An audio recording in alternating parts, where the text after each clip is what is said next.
You're going to die. Why on earth are you worried about all the stuff that you worry about? Think about this. We're on a lump of rock. It's spinning at 1,000 miles an hour, and it's in the middle of 2 trillion galaxies. So just think about that for a moment. And you're worrying about other people's opinions or worrying about failure? What if you knew there was no tomorrow, that you were going to die tonight? Would you still be focusing on having a good job, being on time at work? And all the other meaningless stuff that you focus on every day, would it change? Would it change what you do today? How long will it be before you live? On no account be miserable. Because there's absolutely no point at all in being the richest, skinniest, least wrinkled person in the cemetery. You're going to die. And that's brought to you by The Unnoticed Podcast. Is that Chris?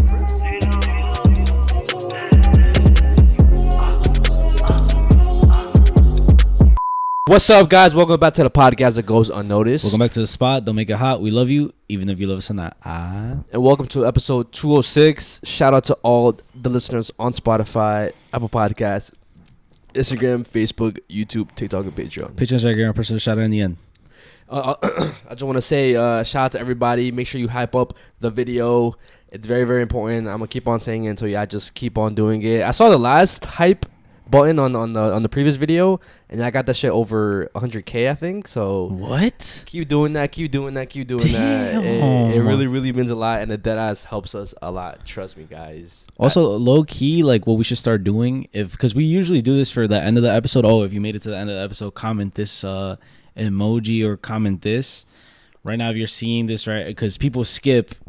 Sometimes people only skip to the scary part, or people actually watch the Ep.206. Put a little. Is there a coffee like emoji? Yeah, there is. All right, if you're watching right now, comment a little coffee emoji and be like, "Oh, I'm here," or some shit like that. Yeah, and then at the end of the video, we'll also give something else for the people who made it to the end of the video. And if you did both, comment it under the same comment, bro. Just edit it, comment it under your coffee emoji. Like respond to your that's fire. Yeah. But yeah, guys, I really hope you guys enjoyed this episode. I guess before we start the episode, technically not tomorrow. Merch is already out by now. Yeah.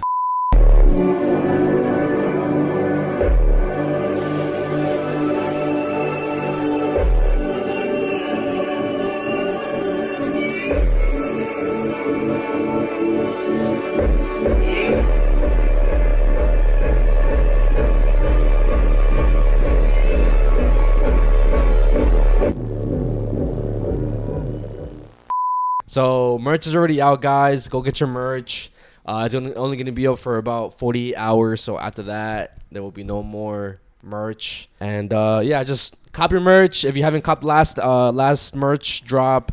And this one's a little bit more special too, because it's limited edition glow in the dark. Yeah. So if you guys missed out on the last drop, I feel like this one is a little bit more like important in a way, because these are never going to be re-released. We might re-release a notice going dark, whatever, maybe in a different type of shirt, but this is a glow in the dark exclusive for this drop. Like I said, limited edition.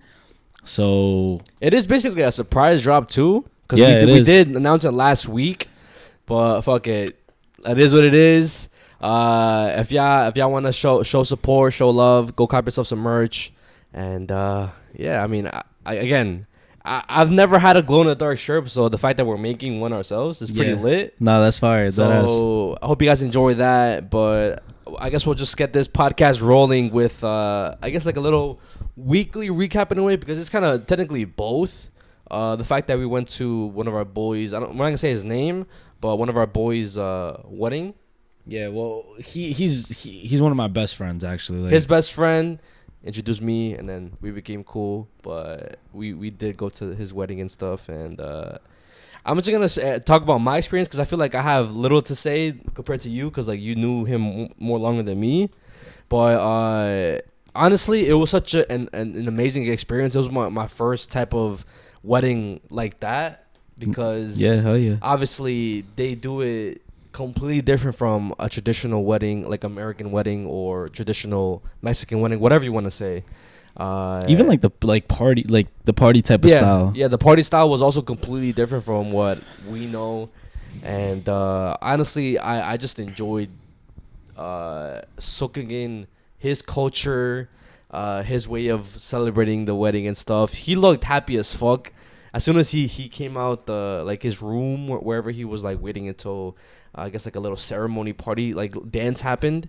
He looked happy as fuck. I saw him tear up a bit too. Bro was literally cheesing the whole time. Yeah, he did He was speechless, bro. Even during the parts of whenever we were dancing and stuff, like I saw him say, "Yo, I'm fucking tired, bro, but fuck it, I'm gonna keep on dancing," type shit.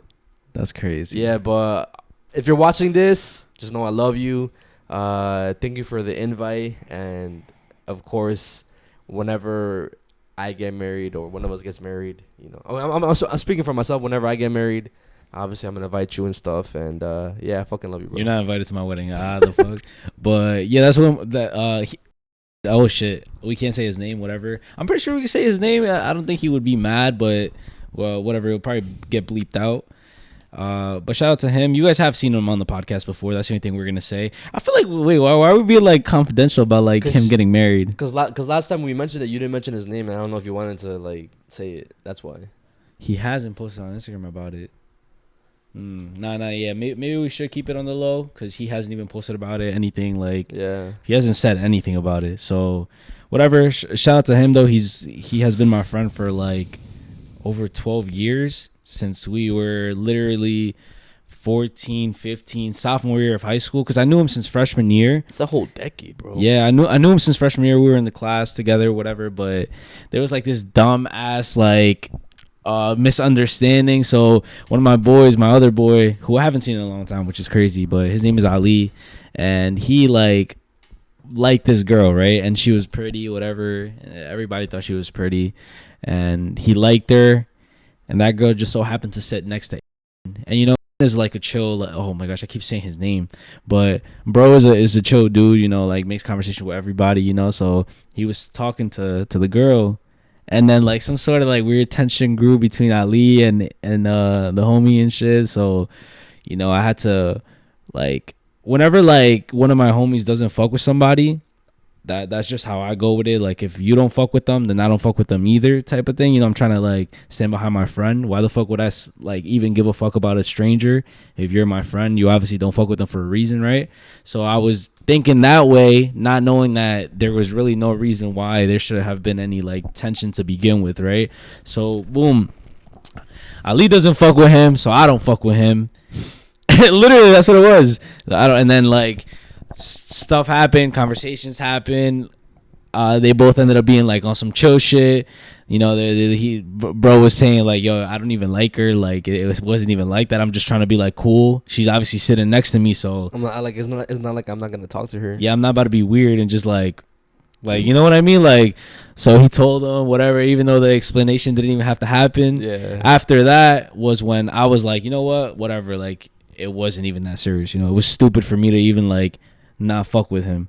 And I think there was even like more reasons. Like apparently like I like thought he was like cocky and shit, but the whole thing was what? Yeah, it was literally stupid, just me being like a dumbass 13-year-old. But the real reason, it wasn't even because of that. I was just trying to like come up with an excuse as to why I don't like why I didn't fuck with him. But that's the real reason. Like he liked this girl and shit. Okay. But after that we became mad cool, and we started playing basketball together. Started just chilling, you know. And then obviously I got introduced to his family and shit. Literally I met his mom, his sisters, his older brother, his pops and shit. Which at the time I thought that his pops didn't fuck with me because his mom would interact with me a lot more than his pops. Yeah. And like whenever I would see his dad, it would just kind of be like, oh, like well, hey, how's it going? You know. Yeah. I don't know why. Maybe it could just be like the way he is. You know, like we didn't really have much conversation. But back to the wedding, right? It was just crazy seeing.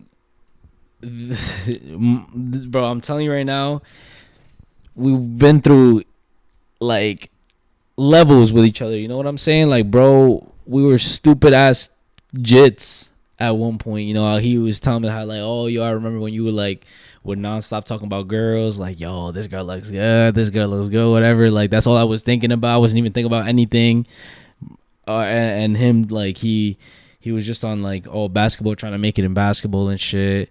And yeah, like, we went from that to, you know, working. He got me my first warehouse job, and that was crazy. We literally worked together on some dumb shit.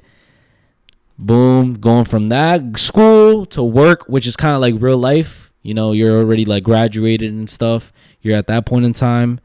And then he was one of the first people that I told that I was gonna have a baby. Okay. So boom, that. And then it was just crazy, bro. We literally saw each other grow. And now bro is married. Obviously the next thing is that he's gonna have a baby, bro. Yeah, you know what I mean? Yeah. Because he has been saying that for the longest, how much he like wants to be a dad, how he feels like that's like the biggest, I guess, accomplishment that you could have as a person and shit. And this is just crazy, bro. I low-key teared. I'm not gonna lie, bro. I teared because we're getting to that age where all our friends are growing and shit. We're finding our path in life. And, you know, I'm glad bro is still my friend. You know, I've been seeing a lot of like TikToks and clips like, oh, when you realize that one of the biggest flexes in life is that you've had a friend for over 10 years. And like I said, bro, I was 13, 14. Now we're 26 years old, bro. You know what I mean? And so many more years to come. And I'm so fucking proud of bro. Like, he literally everything that he said he was gonna do in life, he did it. You know, he said that he was gonna go to school. He finished school. Now bro's a teacher. After that, bro said that, yo, I'm gonna get married. Now he's married, and I know bro's gonna be an amazing dad whenever he eventually becomes a dad, because I know that's the next step. Yeah, but of course. But this is crazy, bro. It's crazy, and the party and shit. I'm surprised we even danced. I'm not gonna lie. I wasn't surprised. Because whenever like I was like, yo, are we about to dance and shit? Because, you know, sometimes I'd be on some shy shit, you know, and I don't know why. Like, I just don't be dancing. I don't know if it's me trying to be on some nonchalant stuff, but I just don't like people staring at me, you know? Yeah. Because, like, sometimes when it comes to parties, not everybody gets up and dances, you know? So there's the few people, sometimes a good amount of people, and they're just kind of, like, staring and shit. Yeah. And it just kind of feels like they're observing me, like seeing if I'm doing it good or not. But there, we literally got told to get the fuck up and dance. Yeah. That's what it was. You know, they told us, yo, we're going to get in line. He's going to come down and shit. Kind of like a presentation type of thing. So we literally got up, you know, on some supportive shit. Got up. Next thing you know, we were doing some dances that we've never done in our lives. Like, I've never done any of those moves ever. And I've never danced to any type of music like that before, but I was like, you know what? I got to be on some supportive shit. I gotta do it, bro. And it low-key took me a little bit of time to get the rhythm. But I mean, it was eventually pretty easy to get it down. Yeah. Like it was like a different type of style of dancing. Like, you know, we're used to like, oh, bachata, cumbia, merengue, you know, duranguense, whatever, all that. But this was like some different shit, though. I don't know if would it be like Yemenis dancing? Like something around that area? Because that's what he is. He's from Yemen. I don't know, bro. I don't know if it's like a Arabic dance, Yemeni specifically dance. Like, it has to be some different shit. Because, I mean, obviously, it's the same thing how Hispanics dance different things. You're right. Like, I know, like, the Caribbeans are mostly known for, like, the cumbia and stuff. I think merengue as well. And then Mexicans were known for, like, the, I would say cumbia. I would say... The fucking banda, like the... Yeah, the banda stuff. So I think it most likely is some type of dance, like a different type of dance. But, I mean, I'll probably end up Googling it. Yeah. Or if anything, I'll ask him, yo, like, what type of dance it is, and I'll put it on the screen, or like I'll search up a video, and then I feel like there's gonna be like a similar video with the similar dance that we did, and I'll just put it up on the screen for you. Groom's family Yemeni henna dance.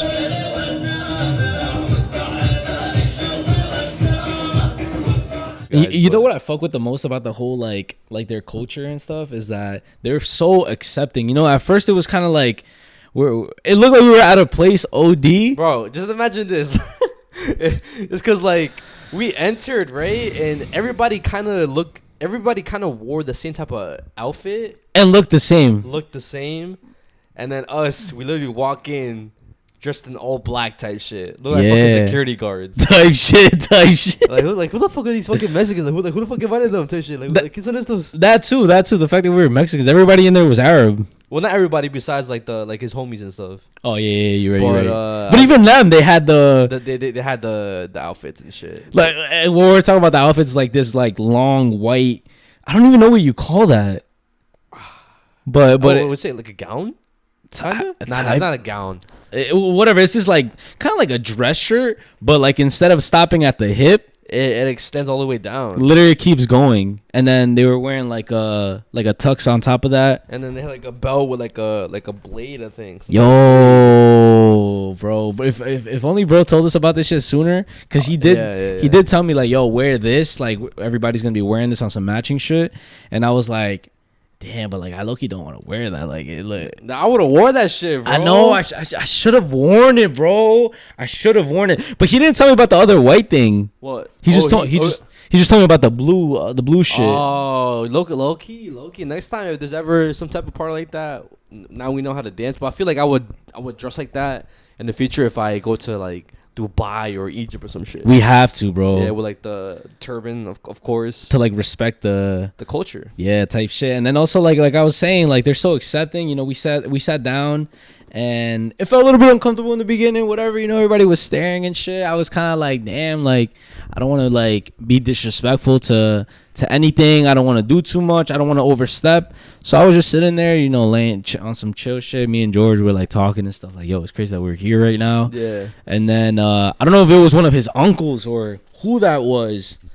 But basically, bro just pulled up out of nowhere with these goodie bags, as I call them, adult goodie bags. Yeah. Right? And I knew they were goodie bags because, like, they were literally on some shit like that, right? But they were black, right? Yeah. And then he said something to us. I'm pretty sure he was like, yo, do you guys want some? And we were kind of, like, lost because we couldn't hear it because of the music and everybody speaking. So we were kind of like, huh?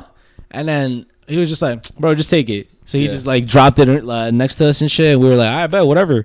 So we looked inside the bag. We were like looking around and shit. And then the people next to us, which was, bro, this is crazy. There was so much family there that Eamon doesn't even know like some of the people that were there. Yeah.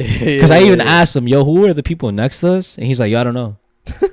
But there was like these two jits next to us. Yeah. And like obviously I think that was their pops or something. And then there was somebody else next to me. Yeah. And then they basically started laughing. Yeah. And you know, I was like, you know, what's the joke type? Like, you know what I mean? Like, is it because of how he gave it to us or what was it?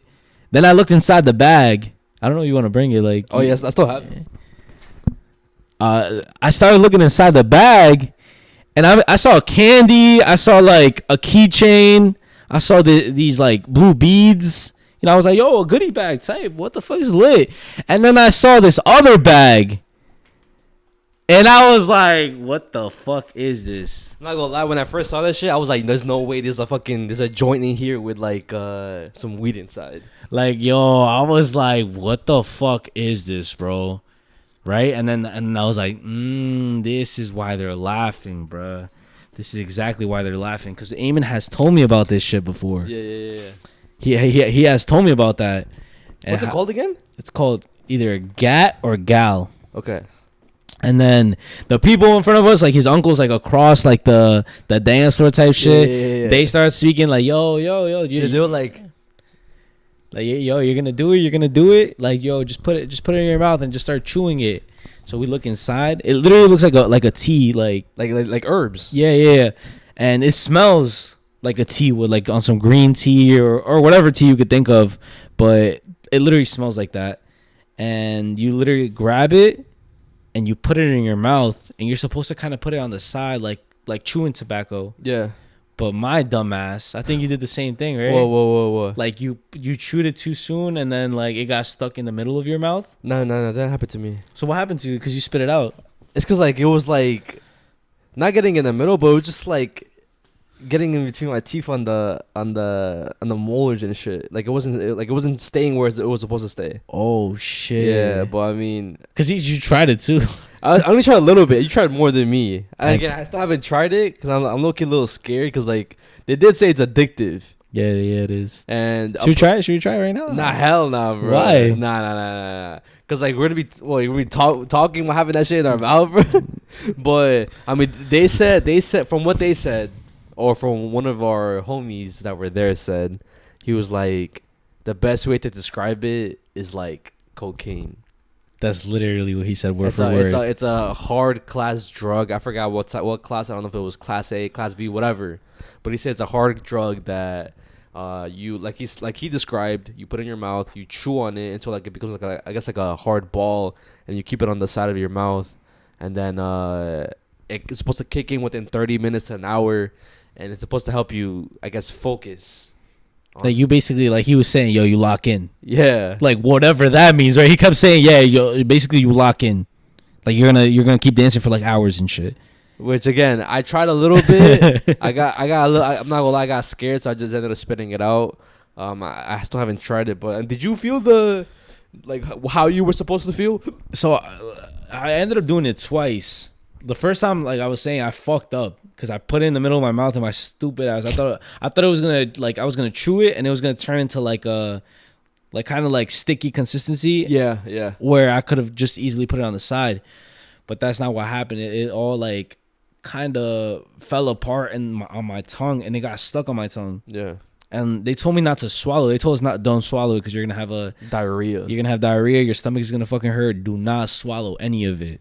And my dumb ass, while that was happening, I was trying to put it to the side. I kept swallowing, bro, unintentionally because it was like salivating too much, and I was just swallowing. Yeah. So I was like, yo, nah, let me get up. Let me fucking go to the bathroom, spit this shit out, rinse my mouth a little bit, and then try it again. Because I actually wanted to try it, because it's like an experience. They're talking about like, oh, the kids do it over there in Yemen. So Yeah. So I was like, you know what, like, I'm gonna try it once. It's not gonna hurt me or whatever, and I need the energy right now to dance and shit, right?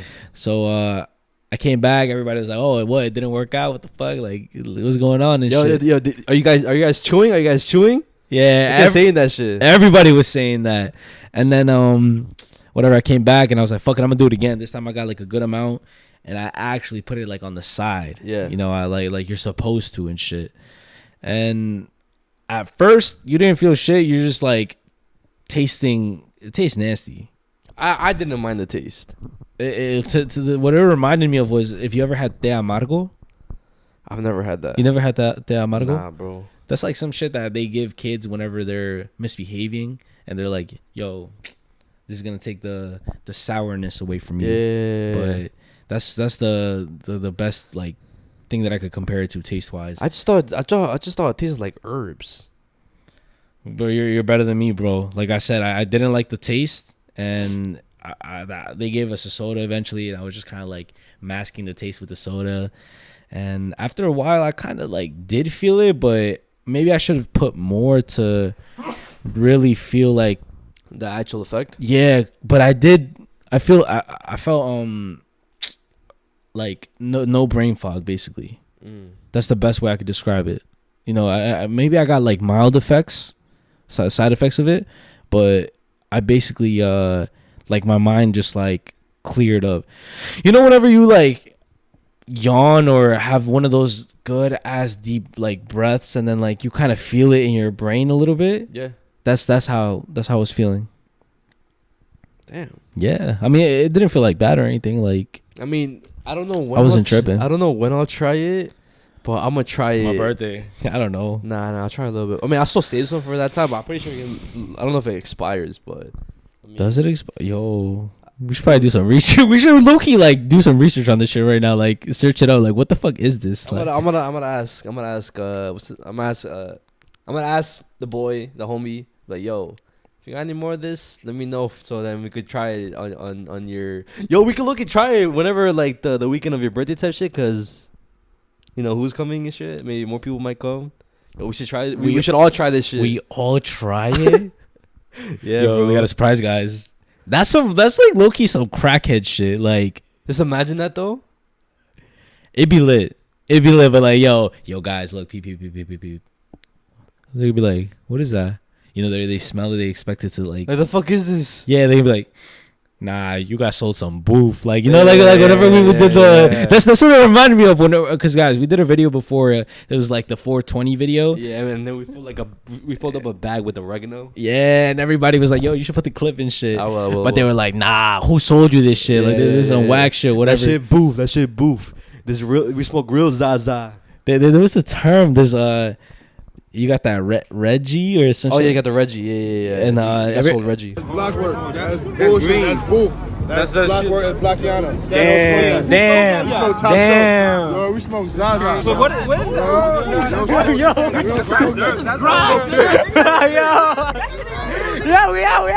It was funny. Everybody was saying that, but yo, we should definitely try it when that whole thing happens and shit. Yeah, but also another thing that I want to talk about is it relates to the new podcast in a way, but I did watch The Iron Giant recently. For anybody who cares, I did talk about it on the new podcast if you guys want to check that out, but I just want to talk about it briefly because like I watched it like 2 more times after the first time I watched it, bro. Yeah. And 2 more times? Yeah, 2 more times. Damn. So because I watched it earlier, the day that we filmed, which was before the wedding. Yeah. And then I watched it 2 more times the next day. And low key, that's low key like one of those movies when they say, oh, it's a life changing movie. Low key, it's fire as fuck, bro. Yeah. Yeah, I fuck with it OD. I mean, the fact that you watched the movie 3 times back to back shows how much you actually like the movie. Yeah, how much you fuck with the movie, yeah, bro. bro. And again, like I didn't expect myself to cry, and like I knew when I would cry, but every single time that specific scene would pop up, I would always cry. So you cried every single time you watched it? Yeah, bro. What? Yeah, bro. The scene whenever like he's about to basically sacrifice himself, and then he's like, oh, you're not a gun, and then he repeats the words that Hogarth said in the beginning of the movie. Fuck, I wrote it down. Hold up. You are who you want to be. Nah. It was before that. Oh, you stay, I go, don't follow. That's whenever Hogarth was, whenever he first met him, whenever he was gonna go home, and then the Iron Giant kept following him, and then he repeated the same thing whenever he sacrificed himself and shit. And then obviously, I am Superman, and then he closes his eyes to like sacrifice himself and shit, and then. That shit was fire, bro. What's crazy too is that he probably didn't even know it was an actual sacrifice because he didn't know that he was like he had the capacity to like come back or get put together. Oh yes, did he? I mean, we don't know, but at the same time, at the end, like he gets visited by like a bolt at his window, and then no, I'm talking about. Like the Iron Giant himself, did he know that he could get put together? Yeah, he did, cause there's one part whenever he got hit with the train, and then like his jaw got fucked up, and then he ended up recovering, like he ended up fixing himself. So I think he did know. Oh, okay. Cause at the end of the movie, he is basically hinted at that he's still alive and he's like somewhere in Antarctica. Yeah. Cause like there was like a little bolt again, that same bolt that got loose whenever he got hit with the train, visited Hogarth at home, and then. And went back. Just basically be like, yo, I'm still alive. Don't worry. That's so fire. Do you think movies like that deserve a sequel? Or should it just stay like that? We actually had this conversation, me and my brother. Not like fully into detail or full in depth, but I feel like there's certain movies that just don't really need a sequel. Which do you think that's one of those movies? Yeah, because I feel like a lot of the times that happens with like kids movies specifically, the second one and then the third one and the fourth one just don't look as good as the first one. Yeah. Either like they don't know where to go with the story, or the characters just look kind of stupid, or the anime. I don't know why that happens a lot, but sometimes the animation even looks different. Yeah, of course. I mean, obviously it's because of technology and shit. And even when I was watching the movie, bro. Yeah, the animation looked pretty good. Like it was a mixture of actual animation with like I think 3D. For real? Yeah, because like I think it was mostly for the movement of how like the Iron Giant was like moving and stuff. Shit. Because it kind of looked 3D animated in a way, but only him though. And then Hogarth, he looked like actual. But like, why do you like this movie so much? Like, what is it? What about the movie is like what? I don't know. It just like hits you, or what do you like about it and shit? It brings it because even though I never watched it as a kid, Yeah, it makes me feel like a kid. It's the same feeling I get whenever I cop a new Pokemon card or get a new figure or anything that resembles any part of my childhood. It just hits a little bit home and shit. Because again, I never watched it, but I still vividly remember seeing like the trailer for it, and now watching it, it brings me back to like that time. Because during that time, I would only watch like the Scooby Doo's, the Small Soldiers and shit like that on like VHS tapes. So now being able to see that movie, a movie that I could never see back then, yeah, it felt amazing, bro. And like again, like I'm bummed out that I never watched it, but it's a very, very good movie, bro. I mean, fuck it though. It's better late than never, you know. Yeah. And it's like I know what you mean though. Like with the whole like the feeling that it gives you. You know, Yeah. obviously people are gonna say it's nostalgia, but like it's like warm, like and it takes you back to like like a random summer in like 2005 or 2006. Yes, bro. And That's exactly how it felt. And like you're watching this movie with your family, eating the popcorn. You know what scene I love OD, and it every time I see that specific scene, it reminds me of how I used to be when I was younger. And it's whenever he put on that movie, that Alien movie, The scary movie he wasn't supposed to watch. Yeah. And then he started eating the popcorn. Yes. Oh my gosh. Yes, bro. And like the lights were off, and the only thing that was like lighting the room up was the TV. Bro, you know what's crazy? That's all you just reminded me, bro. Because like, whenever that commercial will pop up, it will be from I believe a Scooby Doo movie.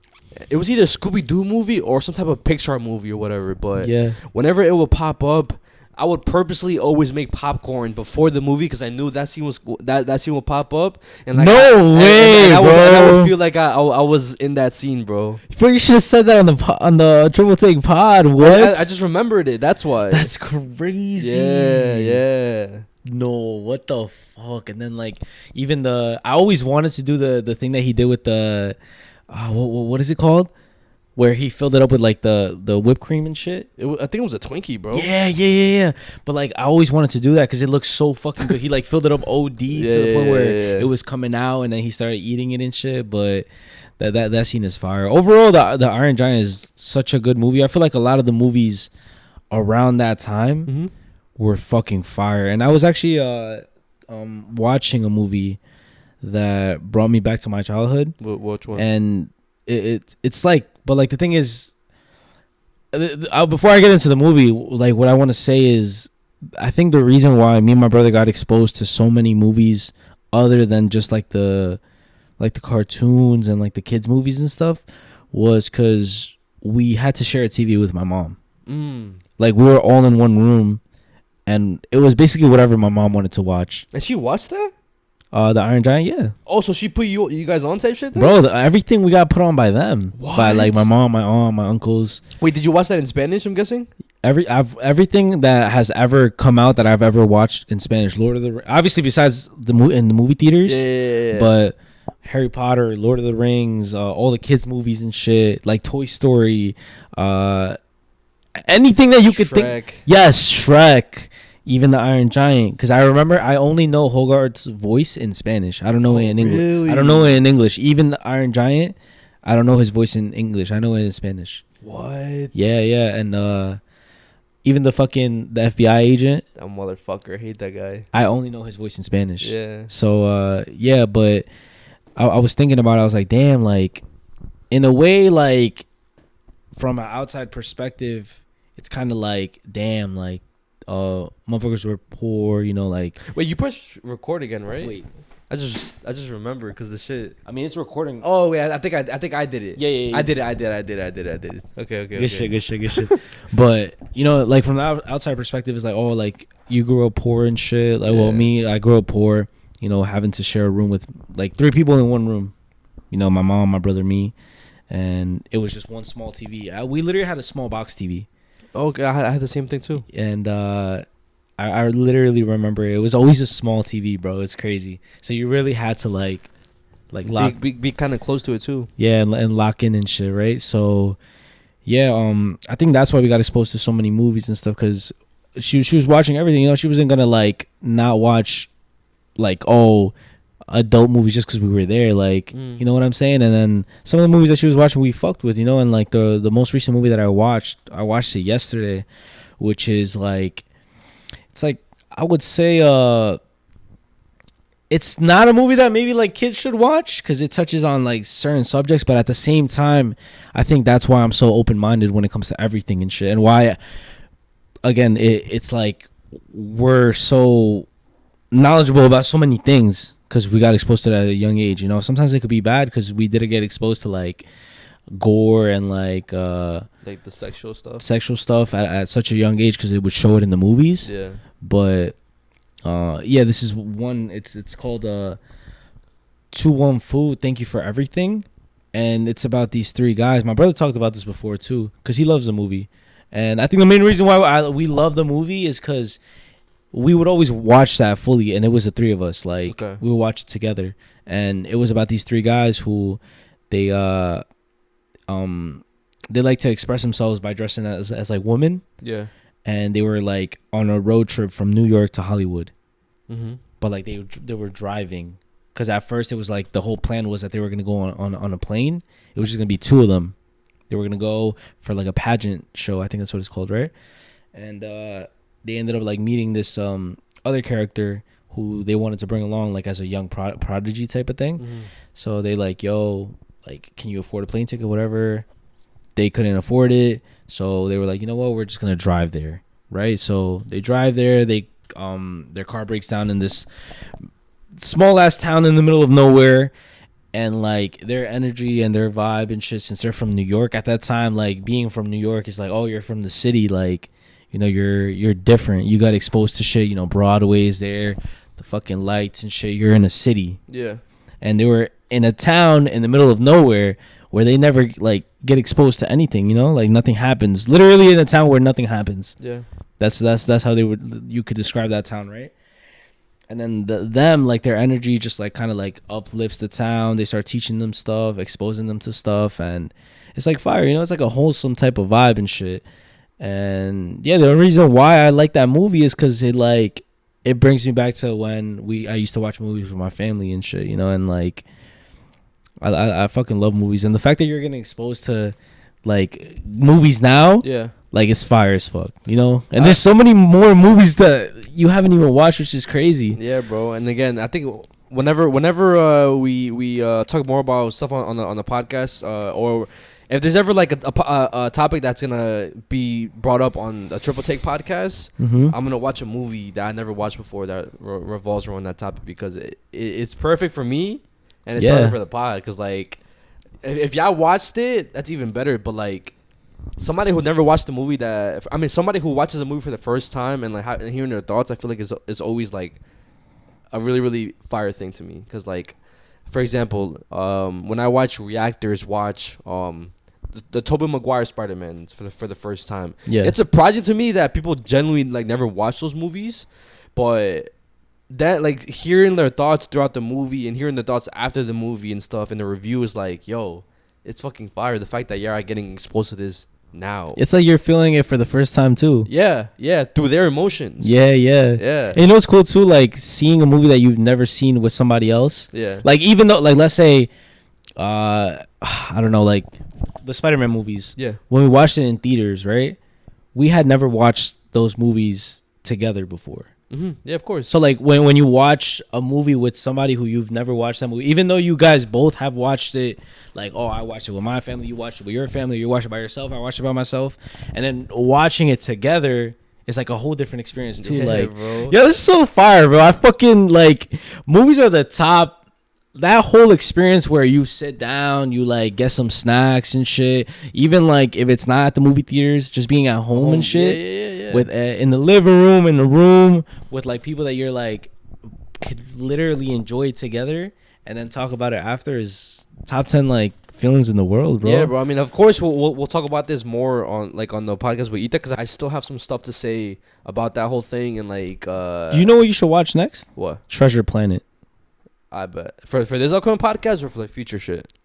If you want for this upcoming podcast, but it's kind of like, I would say it's similar to Iron Giant. Yeah, it kind of like from the trailer that I remember seeing, it kind of gives me that same vibe too. But low key, I'll probably watch it for the next episode, because I have some topics I want to talk about for that pod that I'm gonna obviously text the chat and shit. And you were saying you have like more to add, right? Like yeah. But I was gonna say something else, bro. Oh my gosh.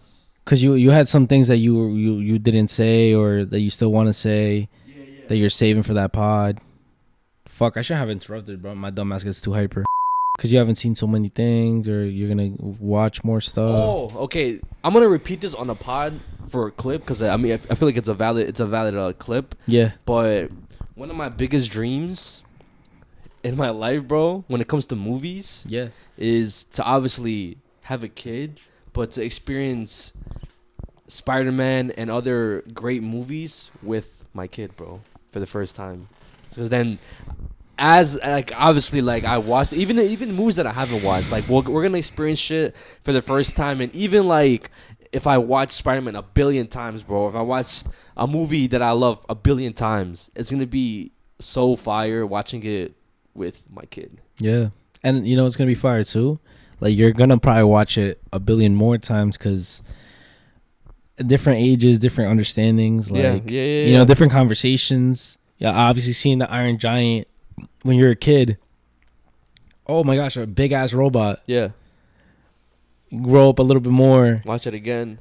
Yo, like you relate to Hogarth more, you know? And then you're an adult, yo, AI, like aliens, like, you know, the conversations just start getting even like more deep. Oh, nuclear war, like it starts getting crazy and shit. And even on the superficial level, because I remember my mom, like the memories that my mom remembers the most about me is me always watching Spider-Man, Harry Potter, and Fast and Furious. And that's low-key part one of the reasons why she loves those movies too. It's because I just kept spamming those movies. No way. Yeah. Would you like do stuff like oh, obviously like if you're Spider-Man you would swing? Yeah, do that, like pretend like I'm climbing the wall. For Harry Potter, I would make my own handmade wands, like out of like paper and shit. No like way. I would color them, and cause I forgot what technique I used to use, but I would make them look pretty like real. So I would do that for Harry Potter and shit. And it wasn't even also because of Harry Potter, because I would always watch like some show on Disney Channel called Wizards of Waverly Place, and they had their own wands too. So I would kind of replicate their wands as well. And then for Fast and Furious, I always bought the Fast and Furious cars, like the Hot Wheels Fast and Furious editions and shit. And like I would always like play with them on the floor and stuff. And like, but I also used to have like you know those the ramps, like the ramps and like the little like obstacles of Hot Wheels. I used to have those shits. The fuck? Yeah. Damn, so that's crazy how those were like your top 3 like movies that I remember watching as a kid. Yeah, and that was kind of like that's your childhood right there. Yeah, you know, yeah, that's fucking insane, bro. Cars, spells and shit, like wizards and like superheroes and superheroes. Spider-Man to be specific, yo, that's so fucking lit. Yeah, bro. If I was to say like what was my like childhood stuff that I used to always like, no matter what, was ninjas. Like, bro, I swear ninjas are my favorite thing ever. Like, I swear, like, you fuck with Ninjagos?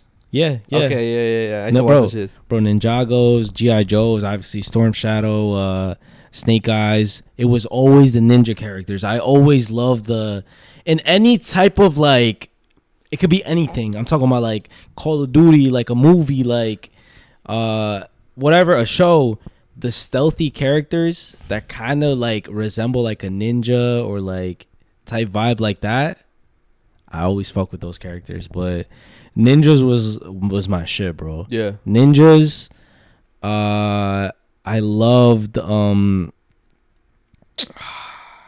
obviously toys in general. I don't know if that's like a too general of a That's like my school shooter side in me.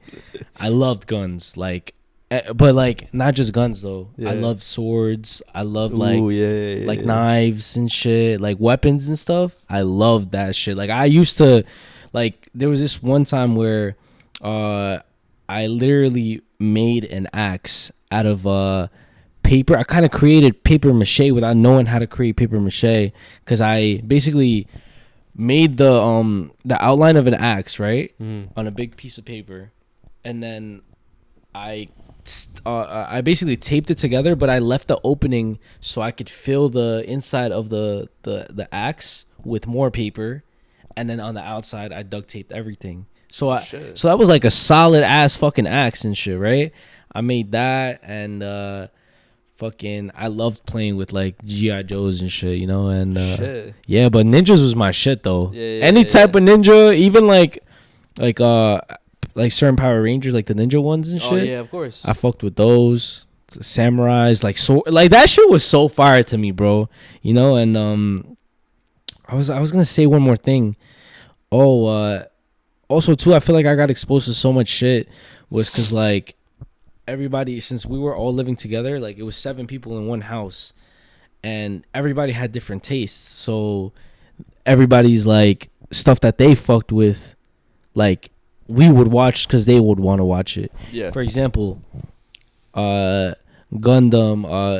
any old anime was my uncle. Yeah. He fucking loved that shit, bro. Dragon Ball Z, he used to buy all the bootleg Dragon Ball Z. It was all in Spanish and shit. You know, all the Broly movies, all of those. Like even GT. GT was our shit, bro. I don't know why, but that was our shit. He had a bunch of like the GT episodes, a bunch of the GT, some of the GT movies, and Dragon Ball, old Dragon Ball Z, and my aunt, she loved books. She loved Twilight. She read all of the Twilight books. She read all of the Harry Potter books. So that led us to watching all the Twilight movies, all the Harry Potter movies. And then obviously we were kids, so they were showing us all the Lion King movies, the Toy Story movies and shit. My mom, she would love like kind of like love movies type of thing, and like family movies. She loves like family movies, family dramas, family like rom-coms, romances, like shit like that. So we watched that, and any new shit that came out, we all fucked with, you know. And but yeah, bro, it's so fire, bro. Like I feel like me and my brother know a little bit about everything, bro. Because even like Pokemon, I remember watching the Pokemon movies, having some Pokemon toys, but it was never like, oh, I like this, so let me just like stick to that shit. Yeah, it was like everything and stuff, you know. But I wish I was more on some like, I wouldn't want to say like fixated on stuff, but I do wish that I was like more like that. You know, because there's so many things that I could have paid a little bit more attention to, maybe gotten a little bit more deeper into since I was younger, so that leading up until now, I'm not on some LARPer shit, you know? It seems like I'm on some LARPer shit, but it's just because I was exposed to it, but I never really got deep into it. You know, like, that's why if you ask me about anything, I'm going to be like, yo, I know some stuff about that, but it seems like I'm a LARPer because I never have, like... mentioned it. Or I just don't give full detail because I don't really remember, you know. And at the same time, it was just kind of like it's just another thing that I watched, because of so much stuff that there is to watch, you know. Like, but yeah, guys, random shit. If y'all fuck with like these conversations, y'all gonna get more of that on the Triple Take podcast. So if you haven't yet, go show some love. I fucking yapped to the Triple Take podcast. No, you didn't. Show love to that podcast. It's been doing pretty good so far. Yo, that ass. And if there's nobody that's from here that watches over there, or how would I say this? You're like a new viewer? Okay, no.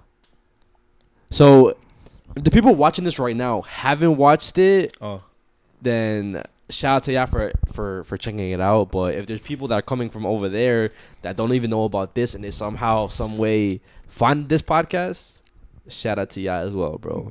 No, that's crazy. Yeah, but and that's gonna happen, bro. It's gonna be so crazy. Gonna be like, yo, what the fuck? I didn't know you had another podcast. because like it's literally two different genres, bro. And you guys aren't forced to watch the Triple Take Pod. It's more like extra content if you guys want to watch it. But the real goal for us, and I even told my brother, like we're trying to build a whole separate audience. I think we said this before. Yeah. But we're trying to build a whole separate audience. We don't want you guys to get bombarded with our faces all the fucking time, because I know you guys love us and shit. You guys love seeing us. You guys love hearing us, whatever. But at the same time, it's like your sibling. Like you love them and shit. But all right, bro. Let me get some space. Yeah, of course. So that's kind of like we're the type of vibe we're on. You guys don't have to watch that shit. Even when we post vlogs on our vlog channel, which we haven't posted a vlog, we should be posting a vlog soon. Yeah. But you guys don't even have to watch that either. It's kind of like if you want to, it's there. It's like one of those. It's another channel to pick and shit. Yeah. I want to watch more of these guys, but they're probably gonna post in another week. Oh shit, Triple Take Pod.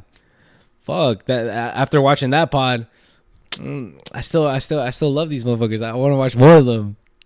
The vlog channel, like you know what I mean. Yeah. But it's been going crazy. It's fucking insane, though. I mean, I not that I didn't expect it, but at the same time, I feel like we're so passionate about certain stuff, nerd stuff, and we're so like I feel like we're dedicated to actually making this work. It's gonna work out, bro. Yeah. Like I've always like even though when with this shit, I was always pessimistic, but for the Triple Take, I've been more optimistic about it, saying that it's gonna work out. Like there's no way it can't work out, and even if it doesn't, like if it takes long or whatever, we're basically starting from scratch with that channel and shit. So even like if it declines or whatever, or if there's like a big increase, whatever it is, I'm still gonna love posting on it, because again, we're just talking about stuff that we love. Yeah. And it's like literally doesn't hurt to. Nah, it's just another niche area that we're trying, that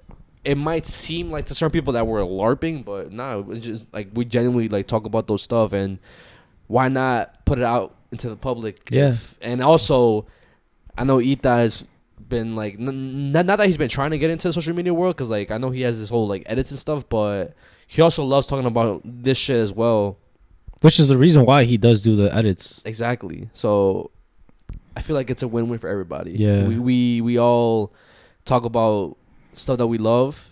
We put it out to the world, and if it does good, it does good, which it's doing good so far. So it's. I feel, honestly, I have a feeling that that could be bigger than this. Like I wouldn't be surprised. I'm not gonna lie. I truly believe that, only because the type of podcast that we have is such a, like, I want to say underground type of podcast, like, and that's kind of what makes it cool. Yeah. It's like a pod that you play here and there, and like in the nighttime and shit, like on some vibey type of stuff. This is more like on some chill vibes. Yeah. And that's more like, I feel like mainstream conversations, like, and I guess you would say more family friendly in a way, because it touches on like nerd stuff, like it's we're not talking about gore and shit. Which I feel like that's the only downfall to this pod,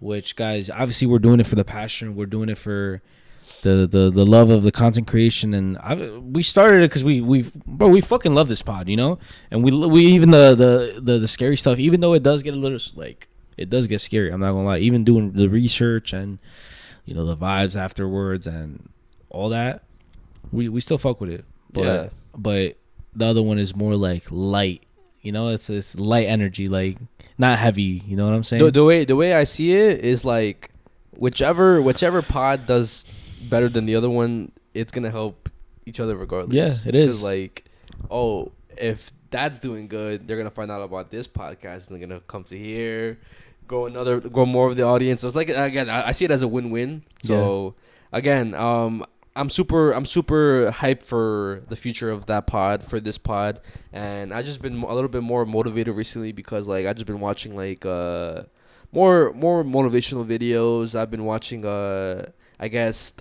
you could say people with like nice cars and stuff, and that's so crazy, because I'm about to show you a couple of videos, and it's literally what you're saying. Yeah, and I just like, not that I need that lifestyle. It's like I obviously like it's a big dream to be financially free, have that lifestyle and stuff. But I feel like putting in more videos out, putting in the work, it makes me feel like I'm a step closer to that lifestyle. Yeah, I feel like what I love and shit about really putting pressure to what we're doing is that it kind of like satisfies the desire to do it, you know? Yeah. Because obviously the desire is there. It's always been there from the start to make this shit work, and I've not just be stable with it, take it to the next level, you know, like we want to buy our dream cars, we want to buy our dream houses, and even though that's not what it's all about, even like being able to collab with our favorite content creators, like they're not gonna fuck with us if we don't have a following, you know, like yeah. And that's something that we would want to do, like, you know what I mean, like collab with them, interview them, like even just make videos with them. That's like next level shit, yeah. You know. So the fact that we're doing this, it like calms my anxiety down, because it's like before it felt like there was so much room for us to really be doing more, you know. And then I always go back to Saul saying, it's crazy how you guys are doing the bare minimum and you guys are at this level. Yeah, you know, we're doing pretty good, you know. We're not doing shit, we're not doing as crazy as we could be, you know. We should have been thinking like this a couple years ago, but you know, going back to what he was saying, yo, you guys are doing this now, doing bare minimum. Now imagine what you guys could do if you guys are really doing it at 100%. Yeah. You know, and I feel we've been giving it 100% right now, even though there's obviously a little bit more room that we could do, like the just doing the vlogs and shit randomly, like it doesn't hurt, you know. Even if it's like a quick mukbang or whatever, like we just have to force it a little bit, because sometimes I don't have the time and shit.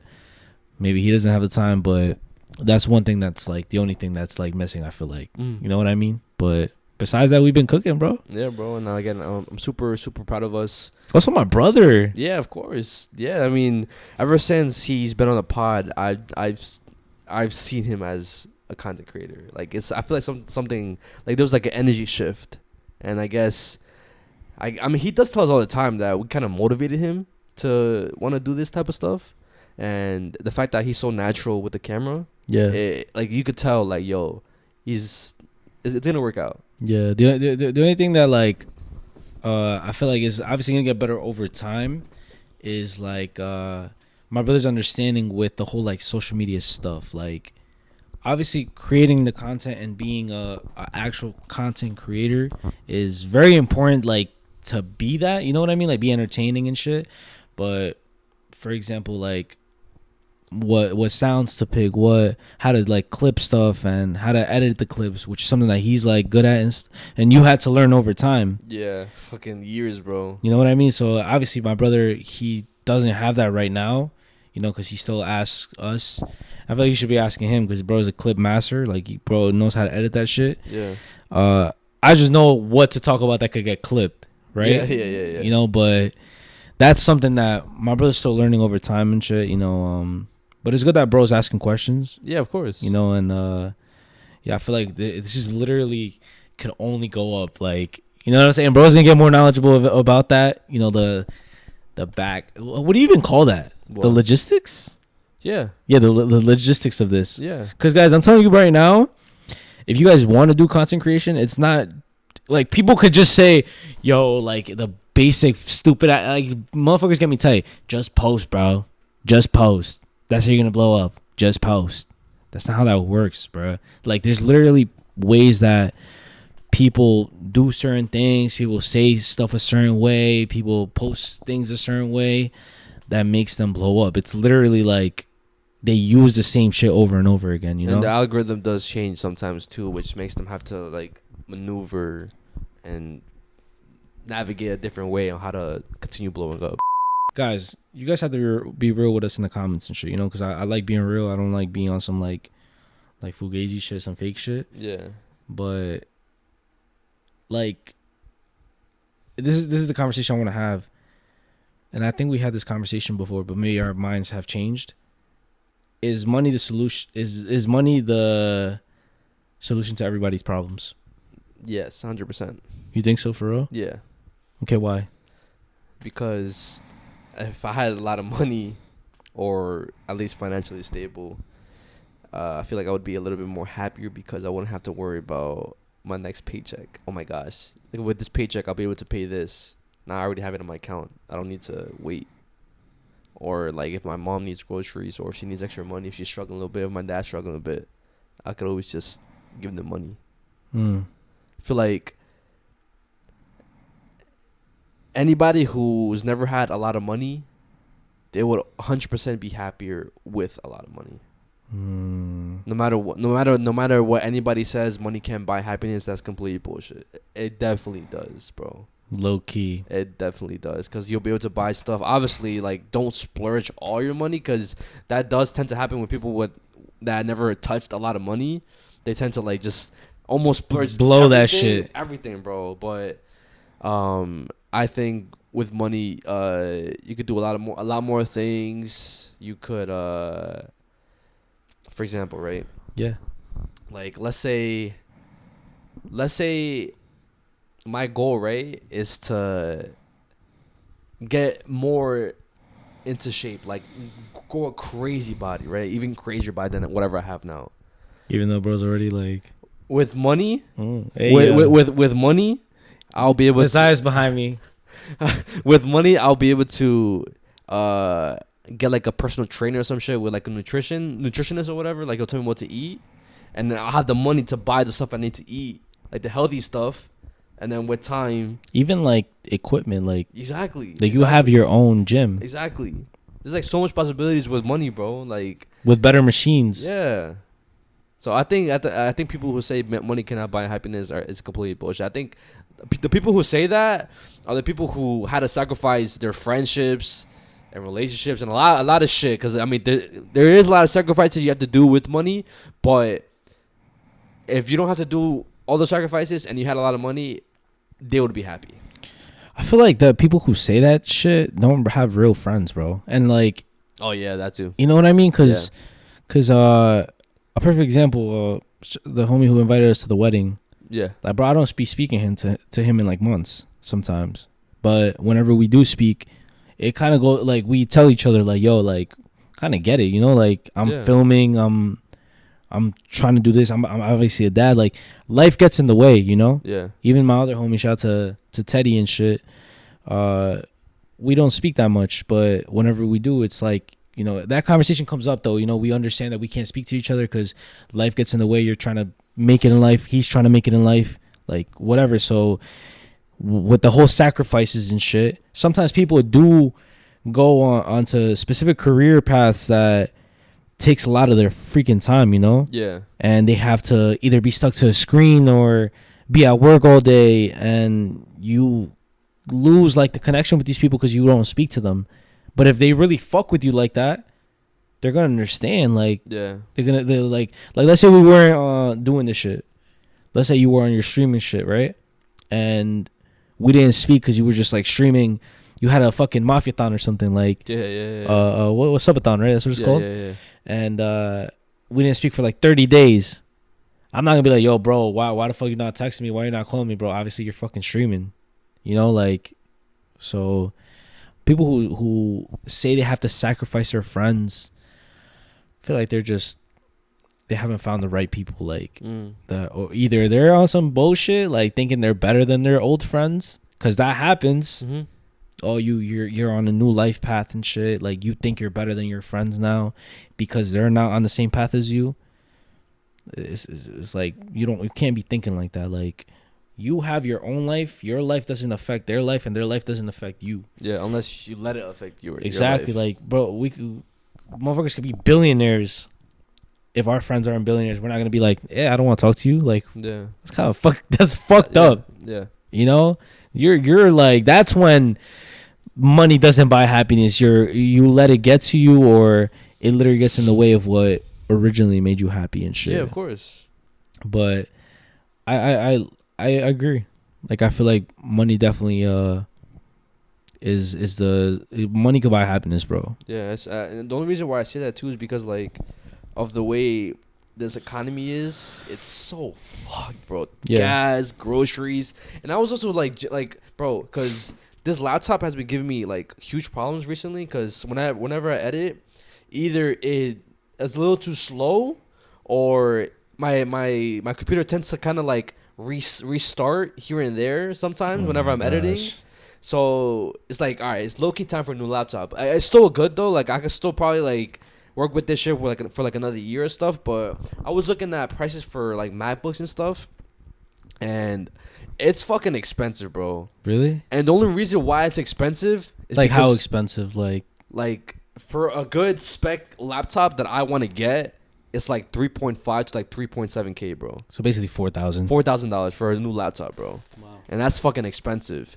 And the only reason why is because of RAM and how like AI computers need more RAM, so companies are buying out the RAM, and it's like a RAM shortage. So, and I didn't even know about this until like couple days ago, because a couple months ago the laptop that I wanted wasn't that expensive, and it was until like I think last month, whenever the prices of the laptops increased, and it's only time till like other stuff ends up increasing and shit. So it's like, again, if I had that money, I wouldn't have to worry about that shit, bro. And it's like, it's a lot of things too. Like we've been wanting to upgrade our camera, fucking like the shit for the mics. Like we've been wanting to upgrade the camera, get a studio, so we don't have to film in your basement anymore. You know, this is your room, this is like your privacy and shit. And I mean, we're not fucking rich, so we kind of have to like deal with it. You know, it was my living room for a minute. I mean, which again, I don't really mind, but at the same time, like you are right. Like it will be so good to have like a studio. Yeah, like bro, like, you know, I also like in the middle, like, so I don't have to fucking drive mad deep to you know, bro, guys, because it's so fucking annoying. Like it'd be 7 a.m. I'm already tired trying to like. Before it was so easy, even for him, but motherfuckers would stop recording 7. It was we were in my living room, so my couch was right there. Just knock out literally, your couch, I would fucking walk him out, go upstairs, and then him 2 minutes to his crib, knock out and shit. But yeah, guys, I feel like what would change in my life if I had money right now would be just like buying people stuff.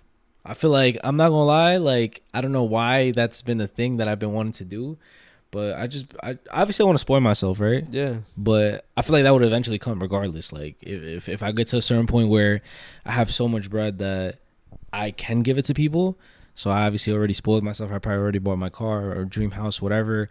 But I genuinely want to buy people stuff. Yeah. Like that's my goal in life, like to be so rich to the point where if somebody's in need or somebody wants something and they just can't, which is a real thing, you know. You everybody wants stuff. Like I want something, but I have to think about it twice, you know. And like I want to take that away from people. Yeah. Obviously not all the time to the point where they start using me, but at the same time it's not even using me because I genuinely want to do it. Yeah. Like fuck, I've been looking at this figure and shit. Like, I don't know if I should get it. Like, I've been looking at this Pokemon card. I don't know if I should get it. Or it's like, nah, bro, get it, bro. I got you. Yeah, like I would even do it for my like friends who I know have bread. You know, like I don't give a fuck. All right? This is a question for you and for you guys as well. Do you guys think that? Because I know what people love about this pod is like we're so relatable because the stuff that we're talking about and like the problems that we have, they have as well. Yeah. So like, do you think whenever we have a lot of money and then we don't really talk about the problems anymore, do you think we'll become less relatable? I think like people will stop fucking with us. No, that's a great question. And I've thought about it before, but I think the only way that we would become unrelatable and kind of annoying is if we change. Like we actually change as people, you know. Money shouldn't change who we are, like our way of seeing things, because at the end of the day they watch us obviously because of what we say and like the stories are relatable, but we think alike, you know. We have like the way we explain stuff is like they probably think like, yo, they onto something, they're cooking, you know, or just the stuff that we've gone through in the past, like they relate to it and shit. But if we let the money change us, where to the point where we act brand new, like we start talking different just because we think we're better, or we start saying shit different because we, you know what I mean? Like, then at that point, it's like, all right, bro, like it's warranted. Yeah, like you guys shouldn't like fuck with us anymore. Like, you know what I mean? Like, that's on some bullshit, but I doubt that's gonna happen. Yeah. And I would tell you, and we should tell each other if that happens. You know, like the fuck. Well, we start being more like. But I'm thinking about it now. What would really happen? Like, how would we change? I don't know. I'd be more happy. That's it. Like, what? Yeah, bro. I wouldn't have to worry about like my bills. I wouldn't have to worry about like, you know, because I don't want like, you know, I don't want Abby to work. You know, like, and that would be able to happen. Like, if I had bread and shit, you know, and then I want to take Julia and Isabella here, take them there, take them here, and take them there. You know, do shit with our friends and stuff, you know, move maybe to a different state. Like, bro, you guys would probably just see us mad happy. Yeah, you're probably right. What problems, sorry for interrupting, but what problems would come up? What do you think? Because they do say more money, more problems. So what the fuck would change in that aspect? What problems would change? Like, I think they say whenever they say more money, more problems, it's like them investing into stuff and then having to worry about those investments. More responsibilities. Yeah, that's the only thing I can think of. Maybe also if we have a lot of money and then if we're taking care of people, for you're taking care of Abby, me, I'm taking care of my family, like my brother, my sister, my dad, and my mom, like making sure like they're good. That's another responsibility. Like you got to make sure you're on your shit, because if not, then you're gonna fuck them over too. That's crazy, because I low-key know glazing shit, but I be looking up to Santi and shit. And in a recent video, he said how he that's like one of his things. Like, since he's taking care of like so many people, it motivates him though, because he can't fuck it up for everybody. You know, of course. He got to go get it type of shit. Yeah. But before we obviously end off like the yap session and shit, I just want to end off by saying summer has been low-key shit, bro. Summer-wise. Are you saying that because of like earlier? Not even just that, bro. The whole summer has been like terrible. Because I've been expecting literally sunshine like majority of the summer, but majority of the summer has been covered with clouds and fucking rain. And like bipolar ass weather. And it's been like, it hasn't even been that hot either, bro. We only got like maybe max 2 weeks total of like nice 90-degree weather. Everything else has been like 80s. What the fuck was that? They know and shit. What we better talk about next is gonna be crazy. Because my topics are crazy. Like scary shit? Yeah. I bet. I'm not gonna lie, guys. That kind of made my fucking heart drop to my ass, bro. But fuck, what was that? Oh yeah, bro. Summer has been low key fucking shit, especially here in New York. Low key, it's given like UK weather, because I know UK is notorious for the rain and stuff. Yeah. But I kind of wish it was more sunny. I know the people over in California, Arizona, Texas, they're chilling. They're chilling with the fucking the sun and stuff. Even though sometimes they probably get like over 100. Yeah, I've been seeing like certain people from like those states post, yo, it's this heat is crazy. I need to chill out with the AI usage. But low key, I just kind of wish we had more of that. But I think maybe it's that has global warming because of AI. I wouldn't be surprised. But that's just something I want to get off my chest, because I was expecting the summer to be very, very like sunny and shit. Mm-hmm. And even though it's been a very eventful and fun summer, I just wish it was more sunny and like less rain. I mean, you're not wrong, bro. Like, I thought about that today, because earlier, guys, we had like flood, flash warning, whatever, and it was raining like crazy. And I literally went to go grocery shop, and as we got out, look in the parking lot. We had to run in the car. And now imagine like it's raining OD while you're trying to put like the stuff inside. Yeah. The kids. Yeah, it was so fucking crazy. I got in the car soaked as fuck. Literally, I had taken a shower 2 hours before that, and then my hair was wet again because of the rain. But it was like drenched in water and shit. But I was like, damn, bro, why does it keep raining? Where the fuck is the sunshine and rainbows? Like, what the hell is going on? But you know what's crazy? I was watching, and it's so random that I was watching this shit, but I was watching the deadliest predators throughout history. Yeah. And there's been like multiple extinctions throughout the time like of the earth. Yeah, of course. So like if we obviously we're probably not going to live long enough to see like another earth extinction, but how it all starts and shit is because of climate change. So we might be on some dumb shit speeding up the process and yeah, bringing us closer to the end of the world on some shit. Like, yeah, I wouldn't be surprised, to be honest. Because literally what happens, and like what happened was, either the earth got hotter or it got colder, but it just kept going back and forth. And then different animals died and shit. Certain animals stuck around. New animals came out of nowhere. But damn, guys, we're cooked, bro. Fuck AI. Fuck global warming. Fuck the people that don't think that shit's real. That shit's definitely real. And hopefully, I just pray winter is not as bad as last year, bro. Because the low key, that shit was also terrible. It might be worse. Who knows, guys? But pray for New York, even though we're not. There's literally nothing happening in New York. We got to move, bro. Yeah, of course. We keep saying that. Of course, bro. But yeah, guys. Hope you guys enjoyed. Stay tuned for your favorite segment. Unnoticed Going Dark. With that being said, get your snacks, get your blankets, get your headphones, turn off the lights, get comfortable, get your cutter buddy, and enjoy the show.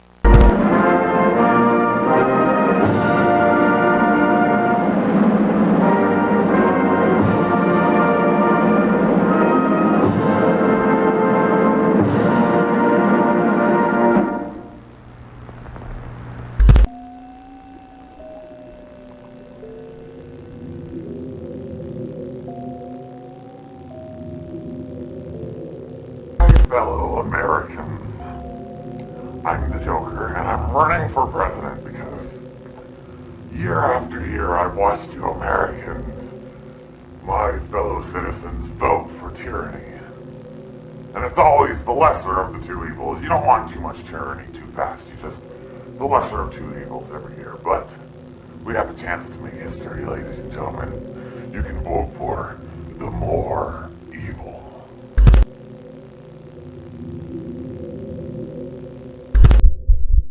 alright, guys. So I want to start off on Notice Going Dark with saying that YouTube overall could be like a very, very disturbing place if like you search for the wrong things, or if you just go down a rabbit hole and you find stuff they're not supposed to. Because even still to this day, there's like certain videos on YouTube that don't belong on YouTube that we're not supposed to see. I feel like all of social media is like that. I think the internet in general. You are right, but I feel like Instagram, TikTok, well, I don't know. I say Facebook and Twitter or X. They're definitely like there's some disturbing stuff on there, but like the more like I guess family friendly you could say, like TikTok and Instagram, like you can't find shit because like it gets deleted like that. I mean, I could show you a couple videos on my saved on TikTok that I feel like shouldn't belong on TikTok. So this is hard. So the whole so entire internet. Yeah, because I feel like people find a way around the safety precautions, like either they spell stuff a certain type of way, or they have stuff under a certain like hashtag, or the way they record the video it's blurred, or you know what I mean. Like I feel like they just find a way. Because I think it was not too long ago where my brother kept sending me videos of gore on TikTok. Oh, on TikTok, gore, bro, straight up gore. And he was telling me like, yo, bro, isn't this like don't your videos get taken down if you say the wrong thing? Like, why? Yeah. That's that bullshit. Like, how come our videos get taken down and we're just speaking about it? They straight up show the stuff, and it was still there. It was still there. I think when it comes to not TikTok, when it comes to social media, I guess it's just like it's pretty unpredictable sometimes. But like we said, there is a lot of stuff on the internet that's not supposed to be there. And recently I came across this YouTube channel. Well, this whole topic, right? It's a YouTuber who turned into a mass shooter, right? And it's something that you would never expect at all. So I ended up coming across this YouTube channel created back in 2013 by this guy named his name is Jerad or Jared. I'm gonna say his name is Jared. Yeah. Jared Miller. And it was pretty unknown for the most part because, like, I mean, it didn't have a lot of views. It's not a type of channel that, like, we all have seen before. It only got traction because of what happens in this case.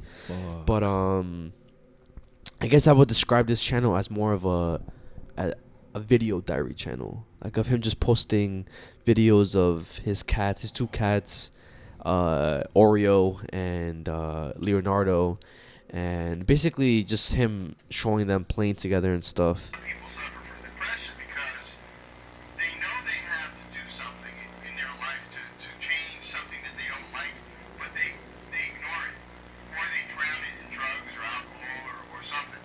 Some sort of food, maybe, they eat too much, smoke too much, drink too much, whatever. But in between these videos, he would kind of post rants, or he would go on these tangents of him talking about, like, the government and just like I guess you could describe it as like a anti-government videos, right? And obviously from the outside looking in, you just see it as somebody who is just another conspiracy theorist just going crazy talking about this type of shit, right? And I'm gonna show you one video just to kind of like show you guys what I'm talking about. It's called Oreo, Leonardo, and Drones. And in the video, it starts off with him showing the cats playing around, and then he shows like a magazine that's literally titled Drones, and then he starts saying how, oh, the is watching us with drones. Don't be surprised if they're looking through us with like your phones. They're watching us right now. Like what's up, guys? He starts saying shit like that, right? Towards the end of the video, he ends up like pointing at like a courthouse, right? Yeah. Which again, it does play a part in the story, and like at the end. But again, it's so like it doesn't make sense, like why he's so fixated on that. It's still pretty weird.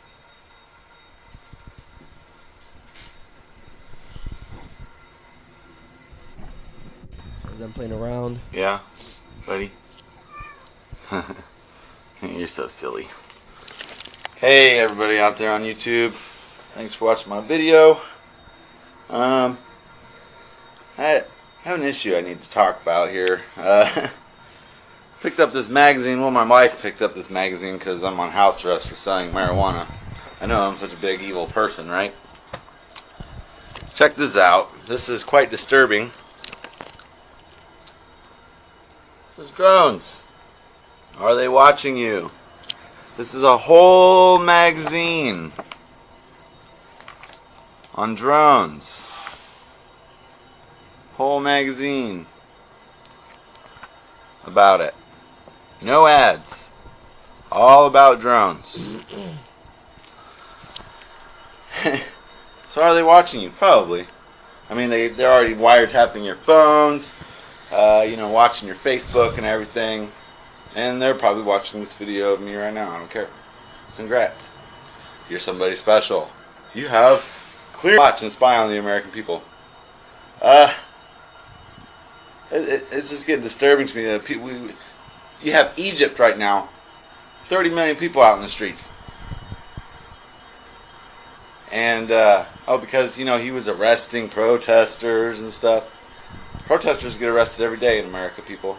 Every stink. Starts rambling about stuff like that, and then like he points out to the road. Here's my front window here. I can look out my front window.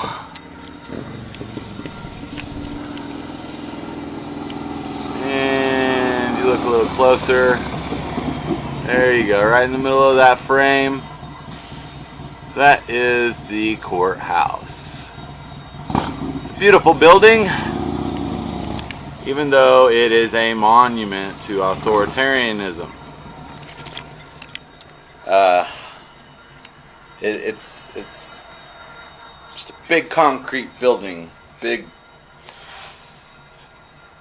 So you kind of get the vibe of like how this guy is, right? I was just say this is a perfect example. Like you really don't know what's going on in somebody's house. Oh, exactly, bro, exactly. And now in the past, before uploading these videos, he has ran into trouble with the cops and stuff. As he mentioned in the video, he was on house arrest for selling marijuana. Bro's a drug dealer. And before that, he's been arrested for like theft, assault, other like drug charges and stuff. And there was more videos that he posted of him being on house arrest, and like there was one of him crying as well that I'm gonna put up on the screen for you guys as well. And it was basically just him crying. Maybe he was on drugs as well, but like he was crying and just going off on saying how like I'm gonna miss my wife, please wait for me type shit. And then also again spewing stuff about the government and how like all the bad stuff that's happened to him is because of the quote unquote new world order. The camera shut off on me. I don't know why. I'll try to splice these two videos together. I just want you to know I love you so much, and I hope that you will come visit me in jail. I'll still put you on the visitors list. I hope you can get over your thing. Come visit me on Sunday. It would mean the world to me. I don't think my family will, and I know your family's not going to. I wish we didn't have to go do this stuff. I wish the world was perfect and we could just, live happily without all this crap. But that's not the way it is. We're just going to tough it out, We love each other, and that's all that matters. And, before you know it, I'll be back out, and I'll be back in your arms. I'm just going to miss you so much, baby. I love you with all my heart. After his sentence was over in January of 2014, him and his wife, they end up moving to Las Vegas, right?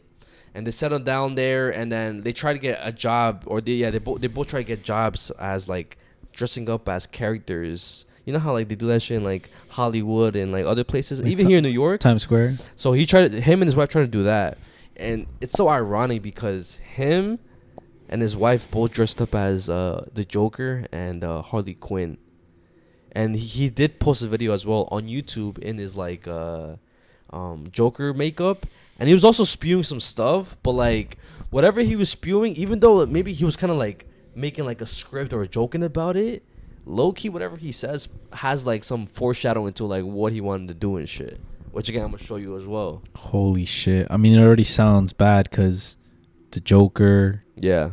Anarchy. Exactly. Chaos. He's like, he loves chaos. Fellow Americans, I'm the Joker, and I'm running for president because year after year I've watched you Americans, my fellow citizens, vote for tyranny. And it's always the lesser of the two evils. You don't want too much tyranny too fast. The lesser of two evils every year. But we have a chance to make history, ladies and gentlemen. You can vote for the more evil. And I'll tell you what, I give you my word on this. And I'm a man of my word, as you know. And I give you my word, utter transparency. When you vote for the Joker, you will know exactly what you get. Total and utter tyranny. On a madman scale, I will take this NDAA that Obama wrote up, incarcerating innocent Americans and holding them indefinitely without trial. It's just so evil. I figure I gotta get on some of that. I gotta have me some of that. He's also voted for this UN gun treaty that will take away all your guns. Like, what a better way to terrorize people when they don't have weapons? I mean, seriously. Think about it. The Batman. With none of his little gadgets, what would he be? I'd be able to put him in jail, lock him away, just like he does to me all the time. Right? Holy shit. So bro's definitely unhinged, right? Yeah, 100%. So fast forward to April, right? Him and his wife, they would find this like armed protest group, and they were protesting about like a dispute of like land, right? Which whenever Jerad found out about this protest, he kind of was ecstatic about it because he was kind of like, yo, low-key, this is what I've been wanting, like a revolution to happen, right? my ideal dream. Hopefully, people will see that there's people out there willing to, come out and support them, put their lives on the line, or just their, physical bodies, out there and put them in front of the tasers, be beaten, and help stand up for people, because, if the stuff was happening to me, I'd want people to be there for me. So I can't expect that out of people if I'm not going to be willing to come out and support somebody else in their time of need. It's going to show a lot of people that the federal government isn't almighty God. They can't just go around pushing people around doing whatever they want anymore. We're not afraid of that. But this was the fear that it was going to become another situation like that. But... And so the government backed down. Yeah. But this is an entirely different situation from Ruby Ridge and Waco. They didn't have the internet back then. Clive and Bunny has been involved for over 20 years dealing with these people. This isn't something new. It's just it's escalated to this point. Does this change your strategy going forward? That there has been, put one in your corner and in your tally. Well, we don't see it like that. Okay, we know they're just falling back to regroup. They'll be back. This isn't over. The BLM is just right down the road. They didn't leave. They're over there, obviously, antagonizing, the authorities that are at the land. And think about this, even towards, even this armed group, they thought that Jerad and his wife Amanda were way too extreme for their liking, bro. The fact that these motherfuckers are saying that, yo, you're doing too much. Yeah. It's kind of like, yo, you're kind of crazy, bro. Yeah, at that point, yeah. So... whatever, they eventually get kicked out from that group, and then I guess that was kind of the final straw for Jerad. A couple months after that, in June, him and Amy, they dress up in tactical gear. They load up some duffel bags filled with a bunch of weapons, guns, ammo, all that stuff, and they head down to this pizza shop called CC's Pizza, right? And inside the pizza shop, there was these two officers that were just having lunch after a long night shift, right? I believe their name was Alan. It was Alan and Igor, and he walked in, but at first nobody really thought anything too much of it. They just thought they just had bags or whatever. They looked regular, and then he kept passing back and forth between the cops' table and shit. Again, nobody really thought anything weird about it. And then out of nowhere, Jerad, he pulls out a gun, a pistol, and points it at Igor, one of the cops, and kills him execution style. What right? the hell? And then before the other cop could even react, as soon as he got his gun, Amanda took out the gun and shot him multiple times. They leave the pizza shop, and then they go across the street where there's a Walmart. They go inside the Walmart. Jerad does a warning shot in the air, and he tells the shoppers, everybody leave, we need this place, right? And they're gonna use this place as kind of I guess you could say a barricade where they would just wait for the cops to come. And one of the shoppers that were there, they actually had a concealed weapon and tried to sneak up on Jerad, but he thought that Jerad was alone. He didn't know that he came with his wife. So passing Amanda, not knowing that she was with him, Amanda ended up shooting the shopper in the back a couple times, killing him. And that's already 3 victims. And then a couple minutes after that, the cops arrive. And then obviously a massive shootout starts. And the cops, they block every single exit with their cop cars and stuff. And the shootout goes on for a good 24 minutes. And before how would I say, as soon as the cops get inside, yeah, they use the security cameras to kind of figure out their whereabouts. And there is some footage out there that I also put up on the screen for you guys as well, and it shows Jerad and his wife kind of taking cover and shooting at the cops.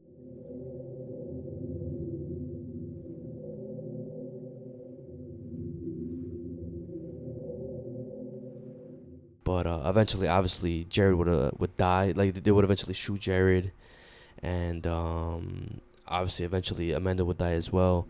And at first, it was said that the cops killed them, but apparently, the cops did shoot Jerad, but Amanda had like done the final blow, because I think they exchanged a few words. I don't know what exactly they said, but Amanda ended up shooting Jerad, and then she ended up like shot herself in the head and stuff, and nobody really knew why they even did it. It was kind of like, it looked random almost at the time.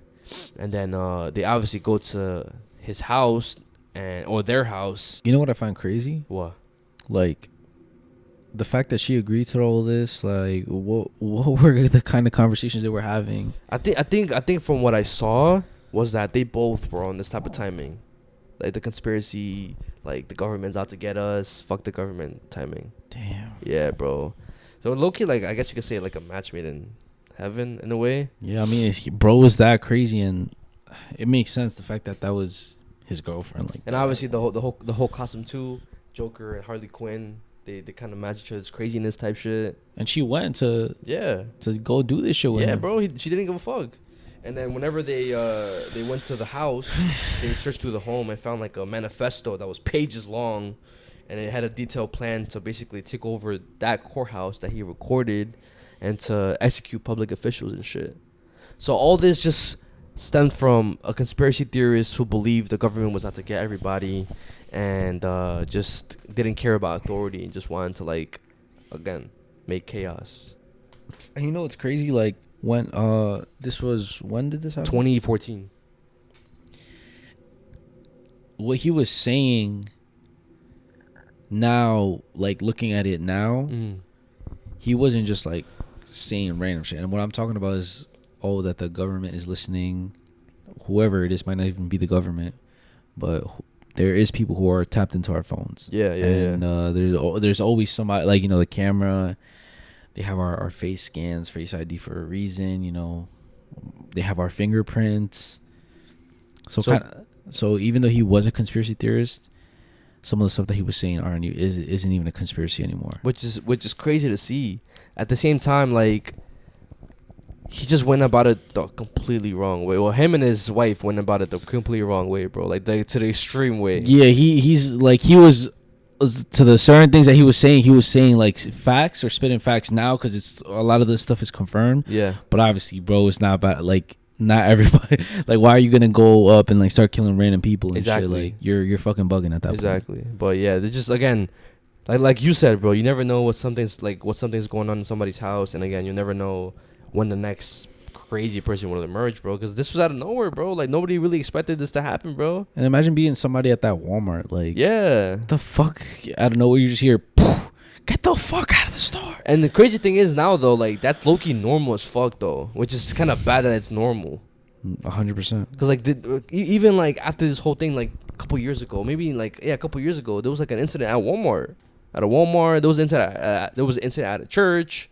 Nah, yeah, shootouts and like people shooting random places is becoming, like, I mean, it is normalized now. Like, if we hear that, like, in the news or something like that, or even on social media, because that's like our news, it's like, oh, like another shooting. Even though it sounds fucked up, we're so desensitized to the fucked up shit that's been going on.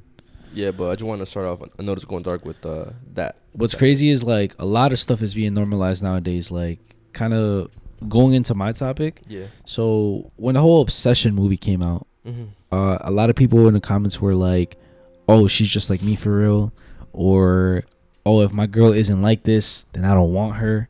Yeah. Like, I want my girlfriend to be this crazy about me, or "Oh, I'm this crazy." If you're gonna love me, or either you take this out of me or don't take anything, right? Yeah. And what I'm going into is how people are, like, romanticizing and normalizing, like, creep and almost like psychotic behavior in relationships. Okay. Like, for example, I've seen a lot of posts, right? And it's like, "Oh, I want my girl to be obsessed," or I want that kind of love where people are obsessed with each other, and then it's like, "No, you don't," and then the next slides are like fucking weird, bro, and scary as hell. Like, oh yes, I've seen those actually. I'm gonna show you right now one of them. It's like screenshots of like missed calls and like fucked up messages, right?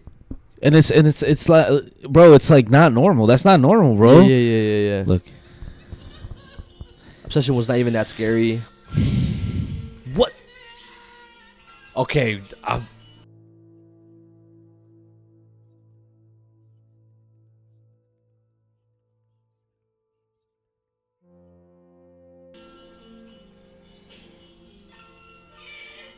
Keeps going, damn, bro. it just keeps getting worse, bro. I ain't even gonna lie. Keeps going, bro. It's keeps going. What the actual fuck, bro? You know what I mean? And then also, like, there's people who fantasize about having a stalker.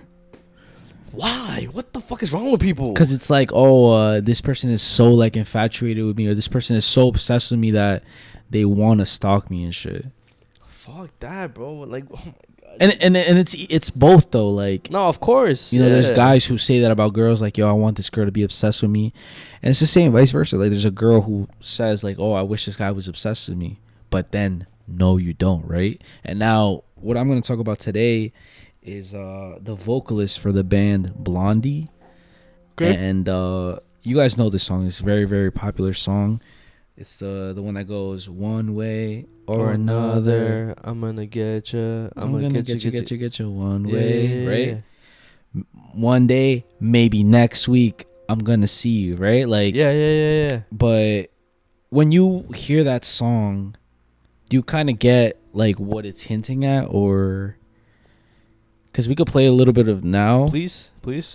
Just make sure, like, because we might get copyrighted. It's just put it like 6 seconds. We'll be good. And then also too, I'll probably read some of the lyrics. Yeah, please. So whatever.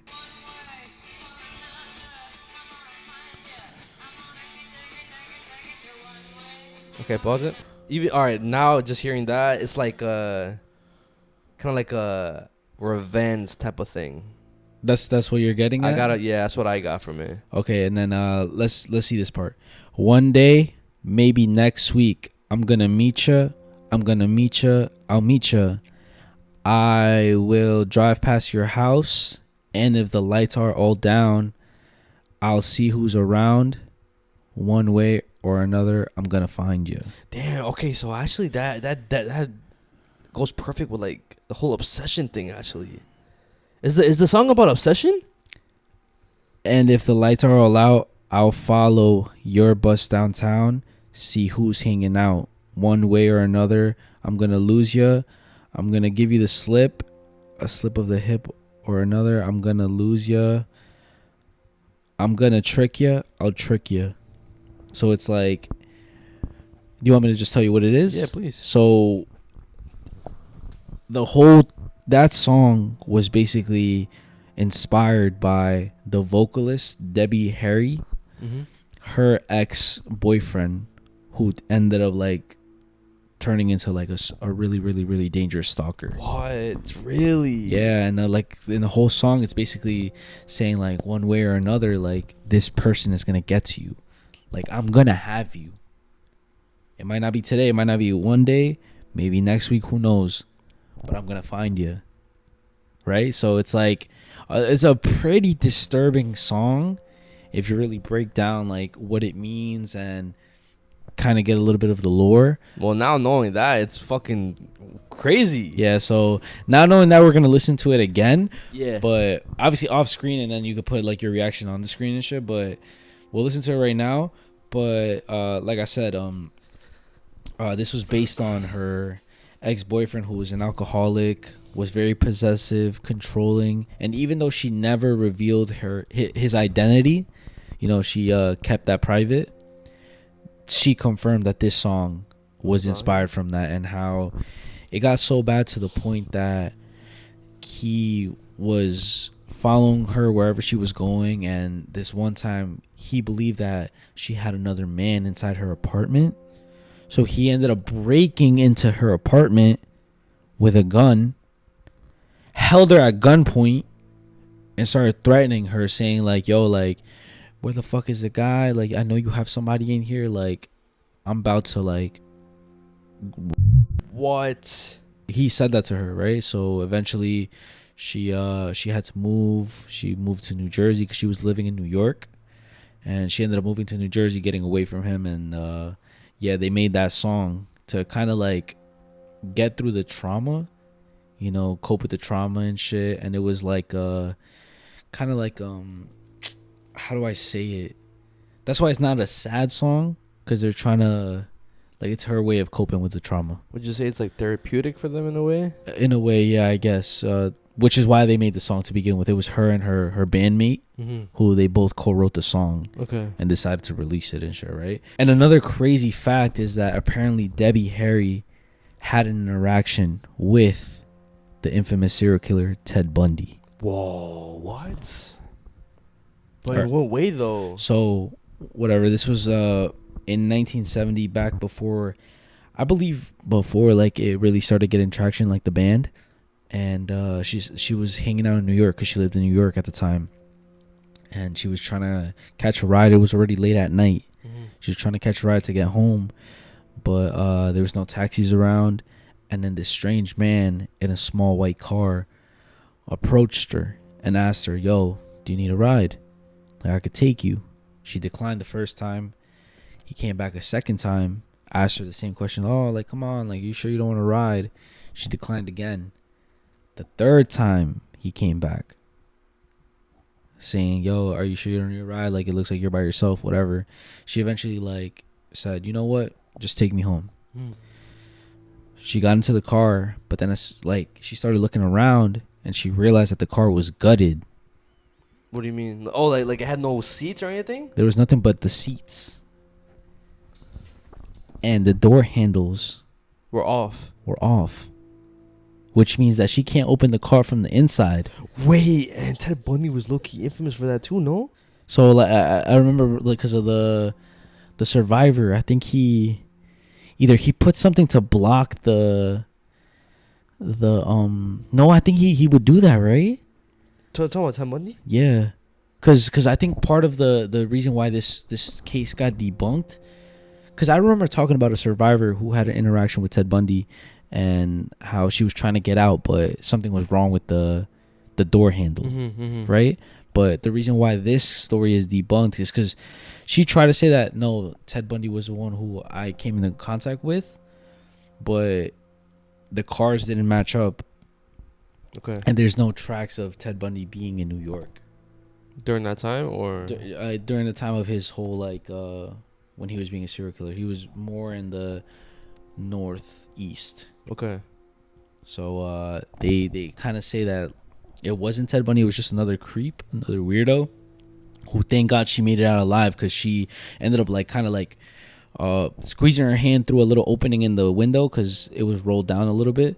She squeezed her hand through, opened the door, and, like, basically flew out of the car. That's how she made it out alive. Yeah. But she claims that it was Ted Bundy, but a lot of people don't believe that it was Ted Bundy. It was Ted Bundy. Maybe, all right, maybe if it wasn't Ted Bundy, maybe it was probably just another serial killer. Because I remember, I don't know which serial killer exactly, but I remember talking about, either me or you talked about a serial killer who he would do that. Like, he would purposely, like, make it difficult for the victim to get out the car through, like, the I think he would put, like, something in the door handle thing, either like a lipstick or something like that. After the victim gets in the car, he would purposely, like, put the seatbelt on, like, the victim, or, like, he'll probably, like, act like he's getting the seatbelt while, like, dropping, like, something inside the door handle, basically, right? Yeah. So it would be difficult for them to open the door. And also why it's debunked is because Ted Bundy's car was intact, like, on the inside. Okay. Damn. Yeah, but, like, it kind of, like there's similarities, you know, because it was always a nice gentleman who was, like, charismatic, would tell you, yo, come on, like, I could give you a ride. Same thing happened to the survivor when I mentioned that story of the Ted Bundy survivor. That's still crazy, though. I never even knew that. Yeah, I know. And I guess the whole topic in general is, like, having a stalker is scary as fuck, bro. And I know somebody out there who's viewing this video has probably dealt with that shit, bro. Bro, 1 in 3 men have a stalker right now. And no, 1 in 3 women have a stalker right now, and 1 in 6 men have a stalker right now. So it's more common than you fucking think, bro. Yeah, bro. And that is fucking scary, bro. It's just like I never got why people do it. Like you don't even know these people, and, like, you think you know them, and, like, you want them to be part of your life, but it's like bro, like that's not how that shit works. You know what's crazy too? Like what makes it a little more scary is that whoever stalks you, whoever has a stalker, they actually, you know exactly who it is. Like you, it's either like a friend, a ex like partner, yeah, a coworker, maybe somebody where you get coffee all the time from. But it's like, you know that person. Like the chances of it being a stranger stalking you, it's like very slim. In most of the cases, it's somebody that they knew. It's the same way that whenever like somebody kills somebody, yeah, it's never like a stranger just like randomly killing you. It's always like somebody associated with you somehow, one way or another. They're associated with you. So the chances of it being like a stranger is like slim, but it's still a possibility. What do you think is scarier? A complete stranger or somebody that knows you?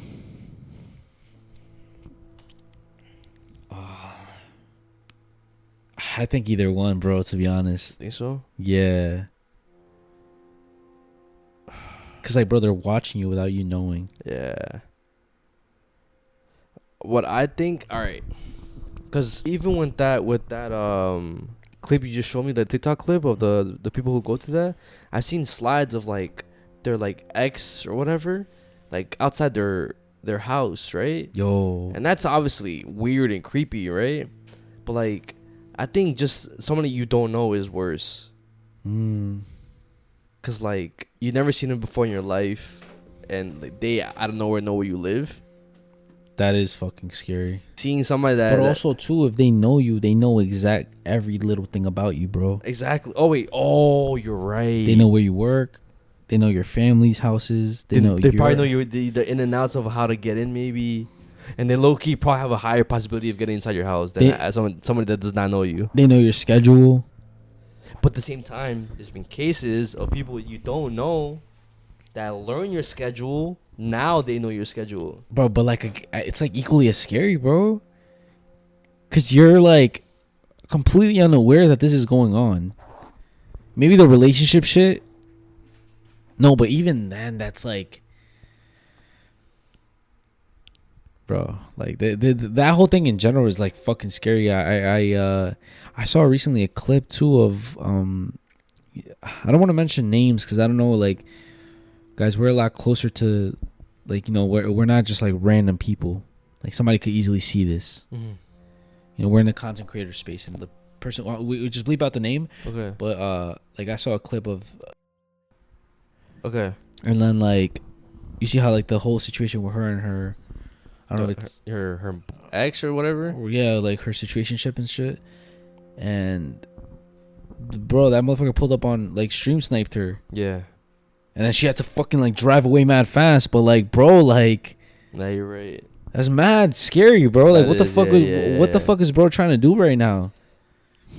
And she, bro, it's a woman. Like, she's a girl, bro. Yeah. I don't know, yo. You guys let us know in the comments which one you think is more scary. Somebody who doesn't know you stalking you, or somebody that does know you stalking you. But it's still pretty weird and creepy overall. And I know if anybody has any experience with that too, please comment it down, because like that shit's fucking weird, bro. Yo, we can imagine like they send in like a story and shit, kind of like similar to a scary, because that is a scary story, bro. Yeah. We could react to it like on the pod, yeah. So if anybody has a story, don't be shy. DM us a voice memo or email us a voice memo. We'll definitely react to it. It's gonna be anonymous too, you know. Yeah. Well, I'll if you want to, I'll modulate your voice so you won't be able to tell it's you. Something I find very creepy and eerie. I feel like we both find this very creepy and eerie. Is obviously when it comes to missing people, right?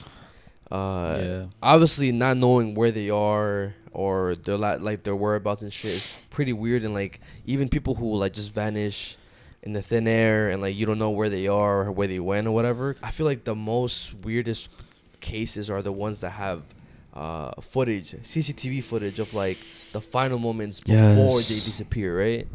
Because we talk about so many cases, and like again, it's so baffling how like you can never find these people.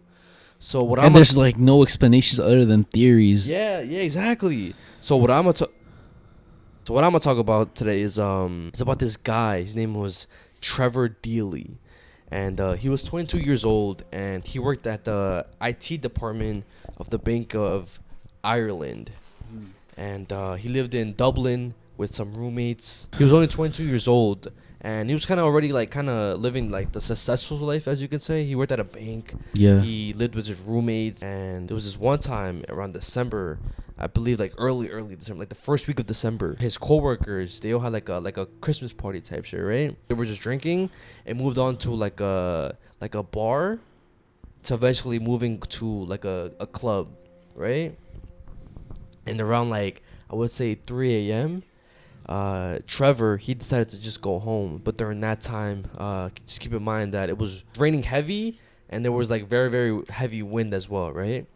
But also there was like a taxi protest going on where like taxi drivers weren't like, I guess, getting paid well during that time. So they were on strike, right? So the only way for him to go home was to walk home, right? And so whatever, he goes home. And before getting to his house, he stops by his workplace just to kind of get some work done before his next morning shift. And he also jots down some stuff that he has to do the next shift just to basically make his next shift easier. Because like obviously like you're kind of hungover right now. You don't want to like the next day's probably gonna suck. Yeah. So just to make it easier for myself, let me just go to work, get some stuff done, and then that's it, right? And it also goes to show how much of a hard worker he was, right? He was pretty responsible. So he finishes around like I would say 4 a.m. Yeah. And leaves the place.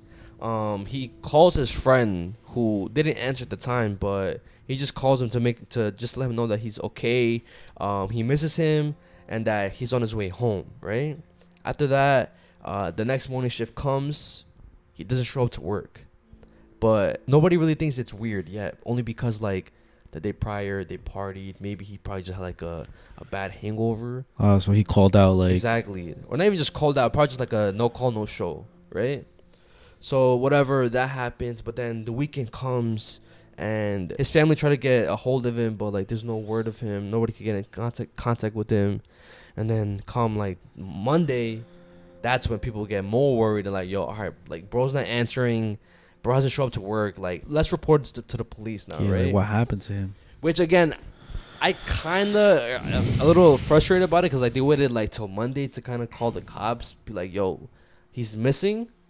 Which they lost some really, really valuable time to try to find him. But the cops were on it. But the family and friends were more on top of the case than the police because, like, they went out of the way to give out flyers, missing flyers. They went to the workplace, right? And they looked at the CCTV cameras, the footage, and you basically see him, I guess his final moments before he goes missing and shit, right? So it shows him arriving to the bank spot. But before it, like 30 minutes before he arrived, there was some like random guy in like a black hoodie who was just already outside the bank, just like on some weird shit. Just like chilling there, right? Fuck? And then it shows him having like a little conversation with that guy. Nobody really knows what was said in the conversation. So after the conversation, he leaves. It shows Trevor going inside the office, and even before he leaves the office, it shows two other colleagues showing up outside the office. But they reported saying that nothing really looked weird around the office. It looked like normal. There was nobody around. So they were obviously cleared. And then after he leaves the building, again, they don't see nobody. But then they get footage from other places around the area. And then you see him walking with an umbrella, right? And then passing some ATM. And then 30 seconds after that, a guy in a black hoodie, follows behind him and shit. And that was the final footage. That was the last things that we ever saw. So was the same guy that spoke to him? So at first they thought it wasn't because like it was like so blurry and we couldn't really tell what it was. And after like years passed by, like they enhanced the footage and they're like, yo, it was the guy that interacted with him at his office or whatever. And like still to this day, nobody really knows what happened to him. Yeah. Or where he went off to. This conspiracies on maybe what could have happened to him. Maybe like he got too drunk that he probably like fell into like a lake. But the police, the authorities, they searched the lake. They searched every single body of water that was around the area. Yeah. And they couldn't find a body. The other theory was that like he probably, but there was never any signs to him being like, yeah, like why would he and like there was no signs. He didn't act weird. He wouldn't have any reason to do that. Exactly. And another theory was revolving around that guy. So people say that guy belonged to like some type of gang, and maybe he got involved with like the wrong people and like probably owed people money with like drugs and shit. But again, that also didn't make sense because he never really like was that type of person. And like the guy who like they thought was connected to it, also like the timelines didn't match up as well for him. So it's like, where could he have gone? And now I'm gonna show you the footage because like it's very, very eerie, bro. Yeah, of course. And like, because like you know what happens to him after. Exactly, but we don't know what happens to him. Well, but yeah. We just know that we just know that he went missing, bro. That's it. You know, something that I saw was how like there's sketches. Yeah. Of missing people, right? Mm-hmm. Specifically like missing kids. Okay. But they've been they have gone missing for so long that they have to sketch out how they would potentially look like 10 years later, 15 years later. You know, when they go missing, they're like 5, 8. Now they have to draw them at 28. They have to draw them at 30. And that's only like them thinking how they're gonna look, because they could look completely different, bro. And I feel like that's like one of the most like creepiest and most eerie thing that you could see, because I saw the sketches and it definitely gives you an uncanny feeling, but also the fact that they've been missing for that long. Yeah. And nobody has seen them. Like, what really happened to these people, you know? Yeah, bro. And even after all the time of like the cops, authorities searching, the cops, I mean, the case still remains cold. Like, nobody knows what happened to him, and like he's still missing, bro. And even like the most frustrating part too, bro, is like they couldn't get a face on the guy that was in the video. Yeah. So like he's literally like the missing piece to this whole thing, bro. So like the fact that they can't get a hold of that guy, it basically you're going into There's no case, leads. Yeah, you're going into case blind, bro. Like you're what's that saying, bro? Like you're running around like a headless chicken trying to find like where he is, bro. But yeah, this is the final footage of Trevor, and it's pretty eerie. What the hell? That's the random guy that appears, bro. He stays there for like 30 minutes. It's as if he knew he was gonna get there. Low key, maybe, bro. I wouldn't be surprised either. He's just waiting on him. They're gonna see him pass by, also on a phone call.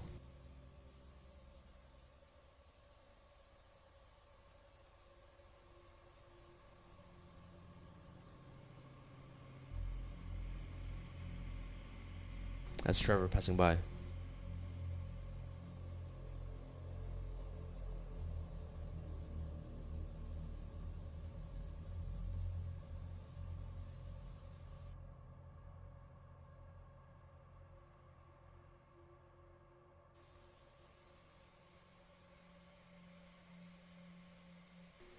You're gonna see Trevor approach the gate, and then you're gonna see the guy just appear also. Yeah, he followed him. Mm-hmm.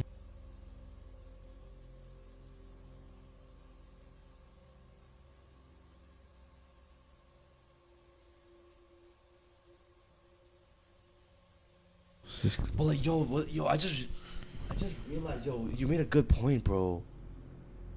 The fact that he already knew where he was going, because the guy showed up first. Yeah, he knew he was gonna be there. That I wouldn't be. And then going back to the whole thing, like, it has to be somebody he knew. He probably said that shit somewhere wherever he was at, like he was partying and shit. Yeah, yeah. So maybe somebody he was probably at the party too, and he knew like, yeah, bro is about to go. Oh, yo, I'm gonna go back to the office, just try to get some work done before the next day, because I know I'm gonna be fucked up. It was either that or also the possibility of like somebody stalking him and knowing his routine, or maybe like where he works. But I feel like yours could probably be a higher possibility. Yeah, because if this was out of the routine, then Yeah, he wouldn't have known that he was gonna be there. Yeah, you're right. You're right.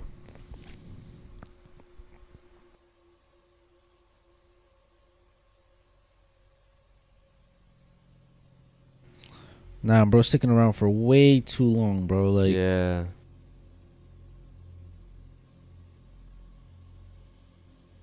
He locked that shit behind him.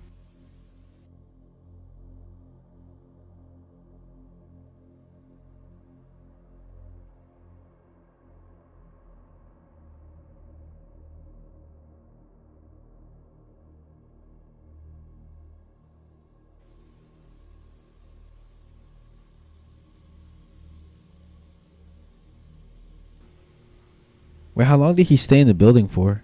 Like 30 minutes to an hour. You know, it's crazy. He probably asked him, yo, how, like, what you about to do? You about to go to work, whatever, trying to make conversation shit. He probably told him he was already drunk. He's probably like, nah, I'll be here real quick. Like, I just have to do some work and shit. Yeah, you're probably right, bro. He wasn't in the right state of mind. Yeah. Because, bro, I would be, like, weirded out if somebody's, like, asking me all this shit, or like, and yeah, like, me. Or like, why are you there with me type shit. Like, get the fuck out of here. What are you doing here, first of all?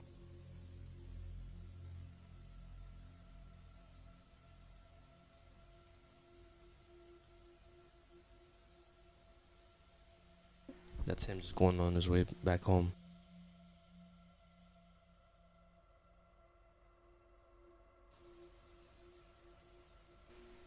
That's Trevor. Yeah. So it's raining too. 30 seconds later, or even less than 30 seconds. Boom! Somebody just randomly following him. That's it. That's it, bro. A lot of people say that, like, if all right, let's say that the guy that he met earlier did want to kill him or did kill him. Yeah. Why would he do it in like an open area? Because there was also an area where it was like wooded and like you there was no cameras around. So like, why would he wait to like follow him knowing that there's probably cameras around? Yeah. And even there's people outside.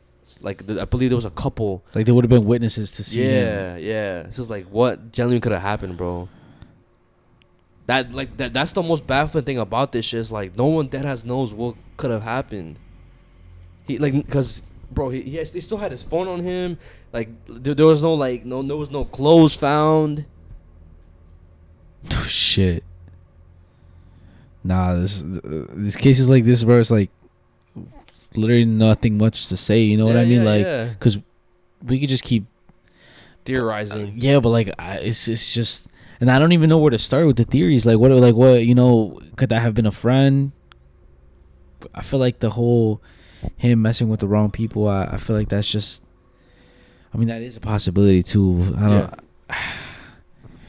The only thing that's like, they did know that he had like a girl, or like he met some girl that lived in like somewhere else, and like I guess that's like a weird behavior that I think like a week before he went missing, he went to visit her in her state, but it was like on some random shit though. Imagine she had a boyfriend, bruh. Who knows? Maybe that she could have had like a secret boyfriend or something. Yeah, like that was his side, like that was her side, like guy. Like, you know, she's lying that she's single and stuff. They're talking long distance type of thing. Because girls be doing that. They have relationships, full-on relationships, but they know that some guy's in a different state. So it's like, doesn't even matter. Oh, like, my boyfriend's not going to find out about him. Like, yeah, he's all the way in, like, Texas, and I'm in New York. Or he's all the way in Washington State, and I'm in Florida or something. Yeah. I mean, that could be a possibility, but I mean, I don't know. Like, I feel like the police tried to, like, they did their best, bro. They checked everything. They did their best to like try to find every single thing, and they came back to nothing, bro. Which is it's sad, bro. Like the fact that like a lot of these cases, you look at the footage, you try your best to see what could have possibly happened to these people, and the worst thing that could happen is just coming to a dead end. Like I remember that one case I talked about where like there was a guy that went up the escalator, like he was in, like inside like a mall, and like they see him leave, and then like they see him go to like a bathroom or somewhere in that mall and never comes out. That's fucking crazy. Like yeah, like what is the explanation to that? Yeah, it's everything. Like all these cases, like what is the explanation? You could just theorize. This topic is really good, guys, and I've been wanting to talk about this topic. And I saw it before, but I wanted to make sure you talked about it the right moment. Yeah, in the right way. So this is a Mexican wrestler that believed that the devil was after him. Multiple people heard that from him, and he told multiple people that, yo, the devil is after me. The devil is coming for me. El Abismo Negro. In English, it's the Black Abyss, and he was a wrestler, wrestled for AAA, which was a Mexican organization. Oh, okay. That was very popular. You know, it had the La Parca, him, who El Abismo Negro. Oh, also I had El Perro Aguayo Jr. Yeah, okay. And El Perro Aguayo. So it had a lot of like it was a very, very famous wrestling league, and he himself, Abismo Negro, Black Abyss, was a very famous wrestler. He came out in La Familia Peluche, which I'm going to show you right now. Okay. And just his personality, I think he was one of the most popular wrestlers in the organization. But I'm going to show you right now the scene in him. Okay. In the Familia Peluche. You have seen this before, bro. Entonces vienes por lo del niño? I've never seen this episode, but I mean, I've seen a couple of Familia Peluche episodes. No me sorprendería que hubiera sido Cuauhtémoc o el cibernético. Pero tú, bueno, lo que pasa es que nada. Damn, holy fuck. Este mendigo mancilló a nuestra pobre excelsa. ¿De qué hablan? ¿No dijiste que venías por lo del niño? Por lo del niño enfermo que me quería conocer. He was a very like interesting person. So a lot of people would say that he was erratic. He would be almost bipolar. Okay. Some days he would be normal, you know, carrying a Bible around, reading it, nice, you know, gentle. As you can see, he's acting normal in the episode, right? And then at other times he would be like mean, kind of like crazy in a way, erratic as fuck. So people didn't really know how to approach him. But most of the wrestlers that associated with him thought that he was just sticking to the character. Okay. Like he was playing a character at El Abismo Negro. You know, he had to be tough. Like whenever he was talking, he would be like, yo, like we're going to fuck you up. You know what I'm saying? Like basically putting on a show. Yeah. So that's what they thought it all was. But then on a random day, March 21st, 2009, he was supposed to basically go to Mexico City for the next like show, right? So he gets on the bus, and like some other wrestlers were on the bus as well. So he was taking the bus on his way to Mexico City, coming from Sinaloa, Mexico, right? Oh shit, okay. And on his way to the city, he starts getting crazy. So he starts yelling, "The devil is after me! The devil is here! The devil is coming! The devil's about to get me!" Right? And then he tells the bus driver, yo, you got to stop the bus right now, because if you don't stop the bus, I'm taking this bus and I'm driving this shit, like, and I'm stopping it myself. Okay. So obviously, even though the bus driver was confused, he ends up stopping the bus in the middle of nowhere. And the last thing they saw is the wrestler, Abismo Negro, go off into, like, the cerro. Oh, he leaves the bus? He gets out of the bus by himself with nothing. And he just walks into, like, the hills and shit. That's the last time the people on the bus saw him. The next day, his wife sees her phone, and she received a text message from him saying, I don't know where I am. Like, I'm scared. They found him the next morning because she obviously was worried, so told the authorities. They started searching for him or looking for him, and they found him in a nearby river, dead. What? I just got the chills, bro. I thought he was like gonna make it out alive. Nah, bro. And like the cause of death was drowning. Yo, that's so crazy, bro. Literally just reminds me of the stories that my grandma told on the pod. Literally talks about people. What if it? All right, hold on. Okay, hold up. What if it wasn't the devil though? Even though, like, obviously, like, he mentions, oh, yes, the devil's coming, devil's after me. What if it was a witch? Because I remember my grandma talking about stories, multiple stories of people just out of nowhere, not even acting like all erratic and stuff, but they just get out of nowhere. They get put in a trance. In a trance, they walk somewhere that they're not supposed to go, and then they drown. Or like they're about to drown. Like they were following a witch. Yes. Yo. So La Llorona is known for doing that as well. It could be either or, bro. But I feel like the devil is also possible, but like it's a high possibility that could have been like a bruja or a witch. And it's weird too, cause like a lot of people who were in the wrestling industry at the time speak about him on interviews and shit, and they say how like beforehand or after. No, after. Okay. And just say how they find it crazy that this happened, but he was known to be like supposedly he was dealing with substance abuse, and he would have a lot of these episodes. And one specific, I believe he was a wrestler or somebody in the wrestling industry. I'm gonna show you the clip right now, and he speaks about this one almost supernatural experience that he had with him. So he ended up going into his to El Abismo Negro's apartment, and keep in mind he had no power, like he didn't have light or anything, right?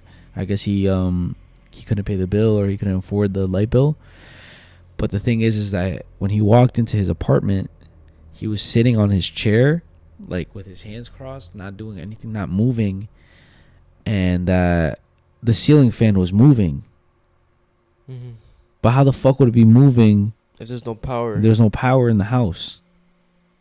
And I'm gonna show you the clip right now of the guy speaking about that. I'm gonna show you this too, just so you know, it's like to see his personality and shit. Okay. So this is the last time he appeared on TV. I guess this is capturing his final moments. ¡Rey de Reyes! Solo uno será el vencedor. Y ese será Abismo Negro, el único rey del martinete. Sobre ti, la cabis de Dios. Voy a pasar. Si es posible. Dila, déjame decirte una cosa. A mí no se me ha olvidado. Y se me va a olvidar que tú has sido uno de mis rivales. Sea que sea, sobre ti me he de pasarla a ti. Yo soy Abismo Negro. Y aquí lo tiene. ¿Cómo recibes a un ídolo Guadalajara? Abismo Negro. Okay. Una vez, mira, yo vivía en la entrada o sea, eran como departamentos. Sí. Y él vivía hasta el fondo. Déjate platico esta. Pues verídica. A ver. Fíjate, de repente va su señora y me habla, me dice, oiga, ¿no quiere venir a ver a Andrés porque está mal? ¿Me crees que estaba? Mira, estaba así sentado, él nomás estaba moviendo así y un ventilador estaba dando vueltas. Pero él no tenía luz. Cabrón, no mames. No, luz, estaba él así y estaba ahí y no se movía, y la señora, la esposa de él, decía, ¿qué tiene? Le digo, no, la verdad no sé.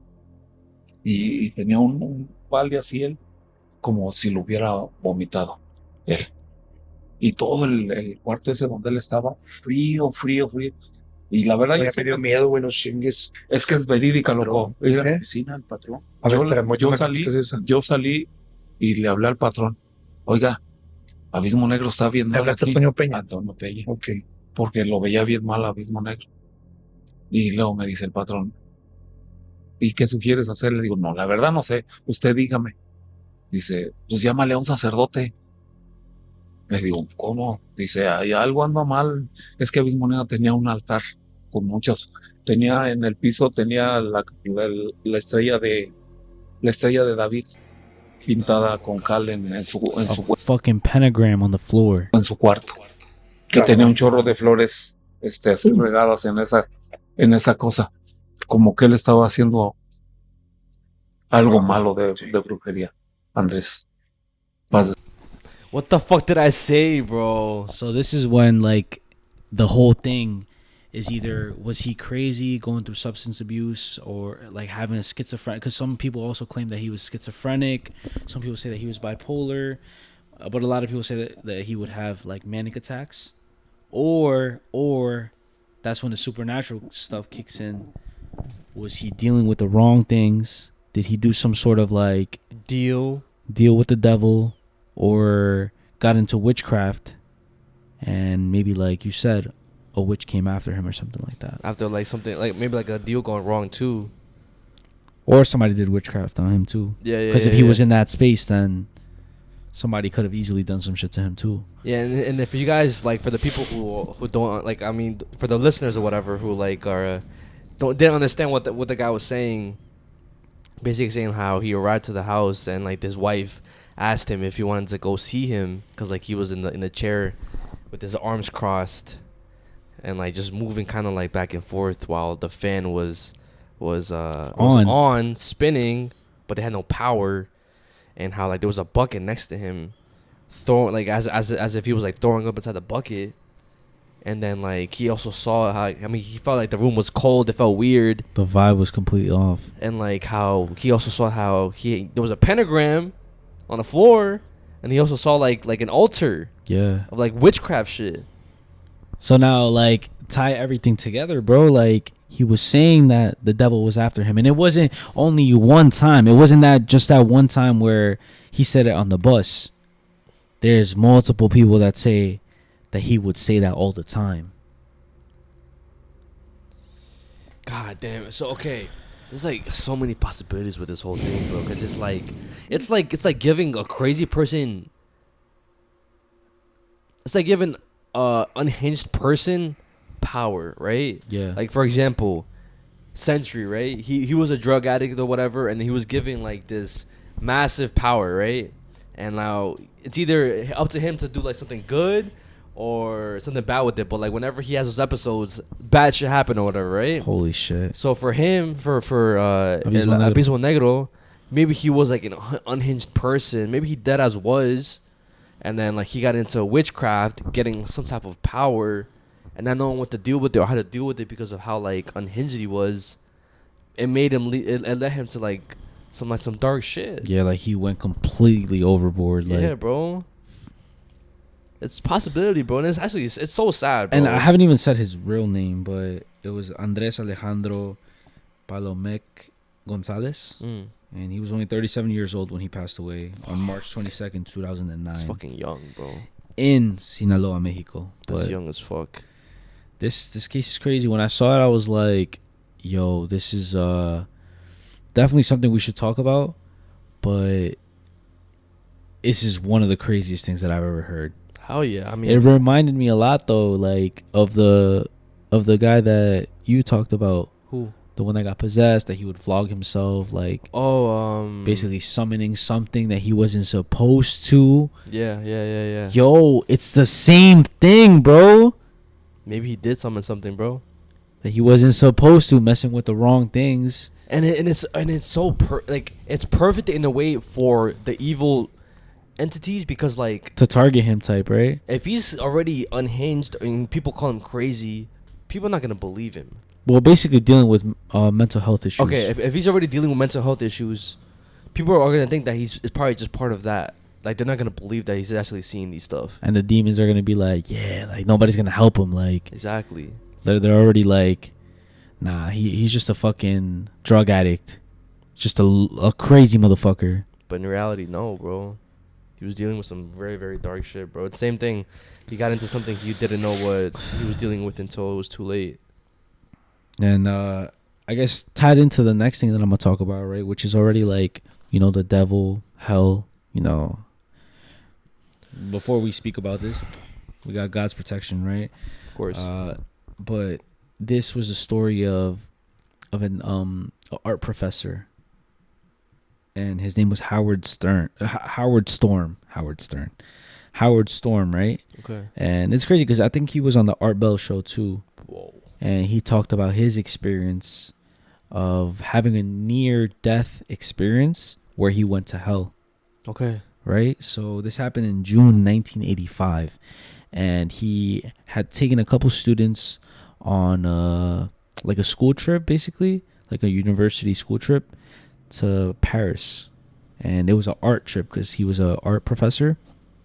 And on this trip, he ended up getting excruciating pain, abdominal pain to be specific. And the way he described it is as if like somebody put a really, really burning red hot steel ball into his stomach. Oh my god. That's what he felt like. He felt it instantly, like he went down, almost passing out right on the floor. Yeah. They ended up taking him to the hospital, where they told him that he had basically it's a hole in your small intestine. God damn. Like literally your stomach connecting to your small intestines. In that tract or that pathway, there's like a big ass hole, so like shit could be leaking out of there. And that you could die because of that. Yeah, right? bro. That's no joke. So the hospital started telling him, like, listen, you're gonna have to get surgery. Like, you have to. If not, you're gonna basically die, right? But the thing is that they didn't have nobody on standby to perform that type of surgery. So they told him, you're gonna have to wait till the next day. At this point he's like, I'm gonna die, bro. So he's scared for his life, like, damn, I'm gonna die. But the thing is he was so scared about dying because he was a known atheist. Okay. So he believed that after death, nothing. That's it. Nothing. Complete darkness, complete nothingness, right? So that's what scared him the most. And the only reason why he lived that, like, what he says is, like, what was really keeping him alive was the fear of dying. Till eventually he ends up, like, passing out. That's what he says. He loses consciousness on the bed, and then he wakes up. But he's standing up at this point, looking at himself on the hospital bed. Like some astral projection? Out of body experience, right? He's looking at himself. That's when he starts hearing voices. Who at first he thinks it's the nurses speaking to him, but they're calling out, Howard, Howard, come, follow us, follow us. So he looks out of he looks into the hospital hallway, and he sees the nurses, and they're telling him they're telling Howard to follow them, right? So he starts following them and shit. And they're walking down this hallway. At the end of the hallway, it's like pitch black, and it's still the hospital hallway, but slowly the hallway disappears. It's just kind of like it still looks similar like a hallway. It's just gray, kind of foggy, but there's like no ceiling, no walls. It's just like boom, right? Yeah. And the nurses, they turn into like shadowy figures. They're not the nurses anymore. So his vision is kind of getting blurry, but at the same time, it's just everything around him is getting darker and darker and darker. Yeah, I'm not gonna lie. I'm gonna regret sleeping tonight, bro. Holy fuck, bro. I'm being so dead as I feel weird. So he's walking and walking and walking and walking, right? He's still asking the shadowy figures, like, what the fuck is going on? Like, where are you guys taking me? And at first they were nice and sweet, but as they were getting closer to the darkness, and even the feeling was changing, like he started feeling like dread, emptiness, like nothing, right? They started being more aggressive and started like being mean, like, yo, like, shut the fuck up, just follow us, right? And then eventually they get to the point where it's almost pitch black. That's when they start like mocking him, cursing at him, and eventually start like scratching him, biting him, trying to tear him apart, bro. Yeah. And he's over here like telling them to stop. But the way he described it, as if like a bunch of bees coming at you, and you see how you're trying to swat them all away, but more and more just keep coming. That's the way he described all these hands, like trying to tear him apart and scratching him, biting him. Like, it was too many that he like couldn't get them off of him, right? You know what that reminded me of? Sorry to cut you off. But you know what that reminded me of? What? Remember that scene in Smile 2? Whenever she's having her hallucinations, and like all, like, I guess her backup dancers or the demons or whatever, they basically all like pin her down, like, and like start like fucking yanking out her hair and like torturing her and shit. Yeah, and I think there's an illustration of what it, like, what he was seeing, or what it looked like. Yeah, look, let me show you right here. Oh, what the fuck? Right? Nah, that's fucking weird. So as that was happening to him, he started panicking. He didn't know what to do. So the only thing he could think of doing was to start praying. And that's crazy coming from an atheist too.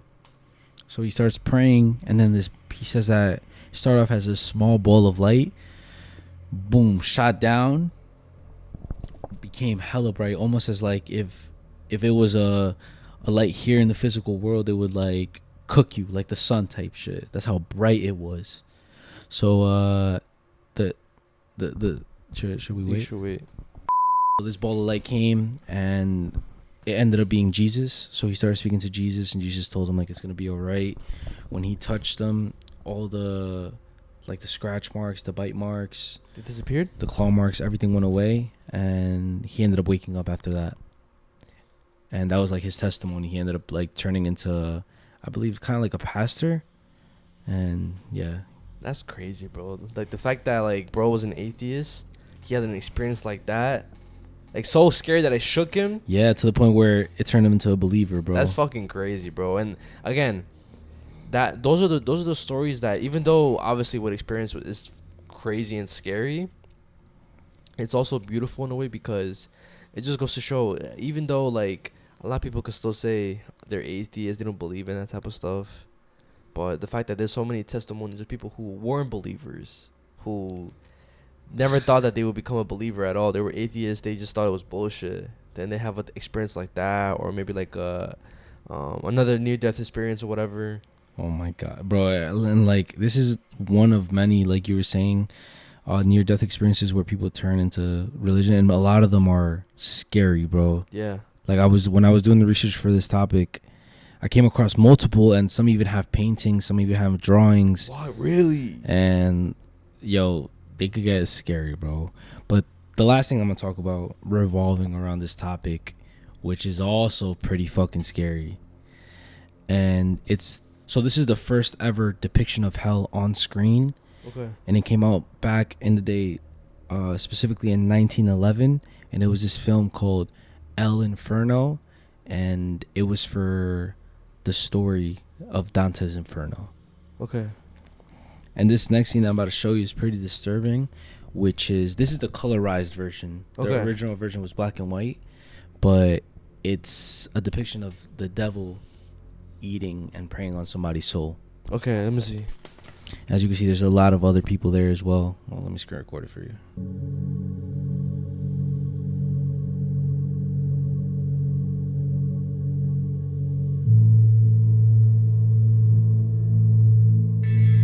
What the fuck?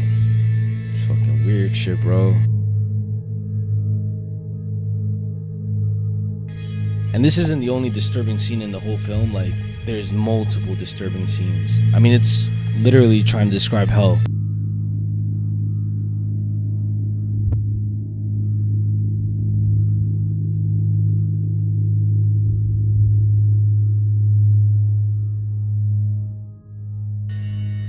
What the fuck? Yeah, that's kind of making me feel weird, bro. I'm not gonna lie. My fucking stomach.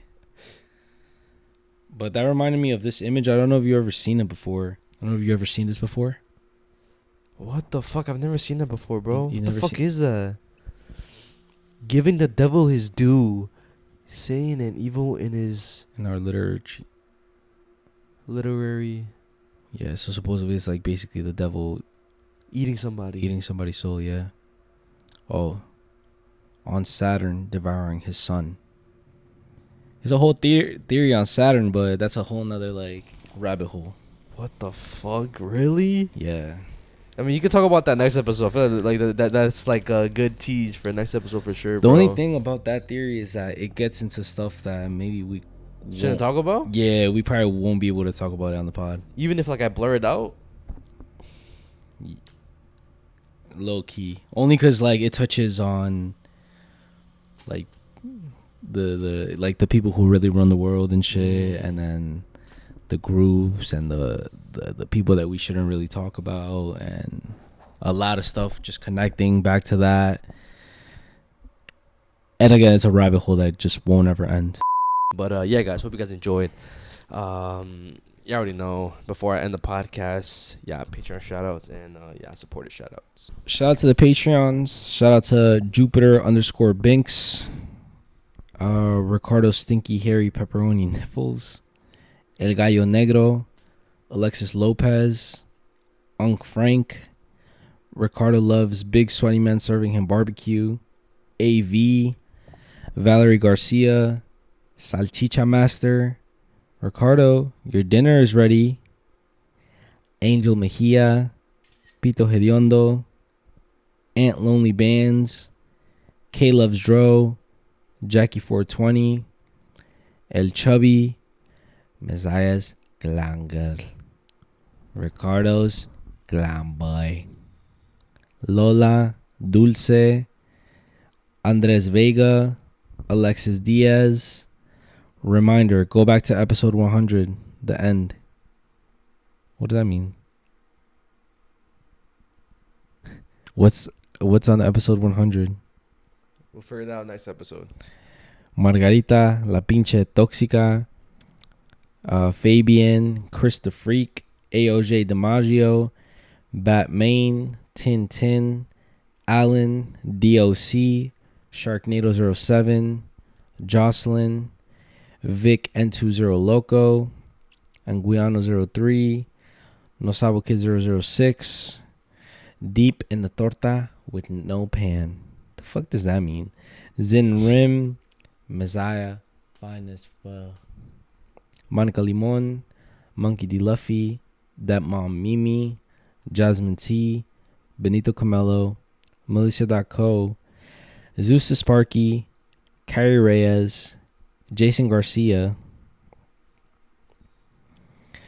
Mezziah, Let Me Bite Your Bicep, Roxana Segura, Grace Perez, I Just Know Ricardo Cracks Hardest for by Antonio, Yair Torres, Yovi Santiago, 88 Falling, Arnulfo Mendez, Gustavo is making out with Glam Boys, Mando Beltran, Tita, Puro Pinche Glam Boys, Leslie with the pink hair, Chiquilina Lopez, Te La Comes Toda, OMG Lupe, Anaí, Box Me Retardo with them skinny legs.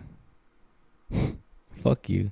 Jesus Chavez, Pascual Zaniga, Jose Harry Penis, Jose Harry Penis Aguilera, Put a Figure Down If You Could Squirt, Jaime Olivera, Bo Mendoza, Jennifer Montalongo, and That Space Guy. We fucking love you guys.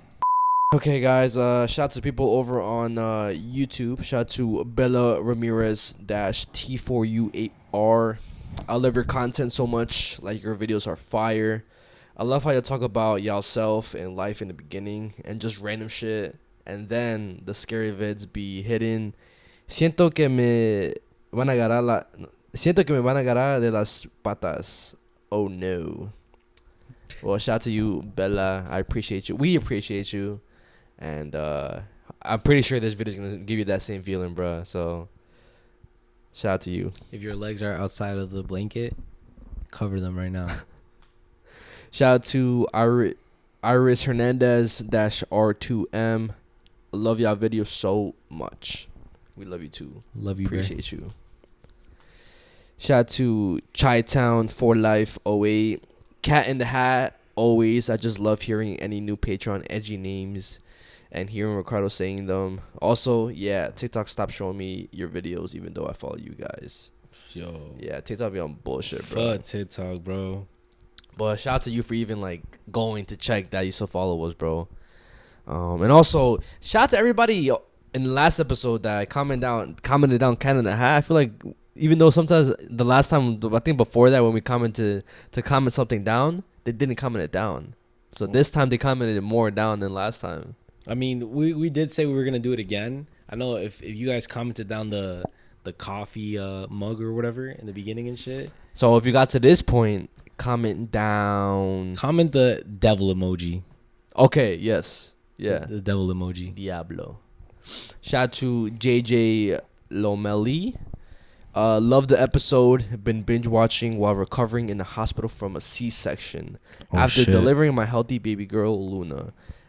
God bless you and God bless Luna. Congrats. Hopefully I can submit some of my husband's experiences as a Santa Muerte devotee. They're wild. He heard hellhounds in the hospital. Yo, you just said people be having like some weird shit happening to them, bro. Yeah.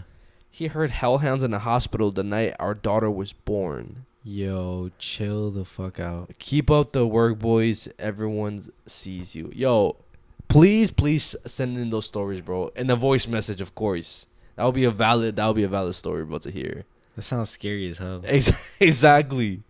Shout out to Yulisa Santos 7446. I enjoy when the Going Dark segments are short topics with more TikTok topics. No, with more TikToks, quick backstories. Kind of like Ricardo's first topic, more engaging. Love y'all. That was with the Cat in the Hat. So you started off with the Cat in the Hat. Yo, a lot of people fucked with that. Like, yeah, I'm surprised. I thought people wouldn't fuck with it, but they deadass did. I mean, I'm like surprised, and at the same time I'm not, because when I first saw it, like the whole trending shit, I knew people like found it weird. Yeah. Like whenever it comes to like one of those things where it's not supposed to be scary, but people make it scary. People like, I feel like you guys like that, you know, because it's like you see the scariness at the same time, and it scared me, bro, when I first saw it. Okay. Even that Gmod, bro. Oh yeah. That shit's creepy. Shout out to Juan Barajas 8832. Cat in the Hat, great podcast, guys. Y'all are my favorite podcast for a fat minute, especially when I'm at work. Fire emoji. Shout out to you, Juan, and also comment down what you do. Also, I want to see what our supporters be doing and shit. But shout out to you, bro. And then the last one, shout out to AQ_straw17.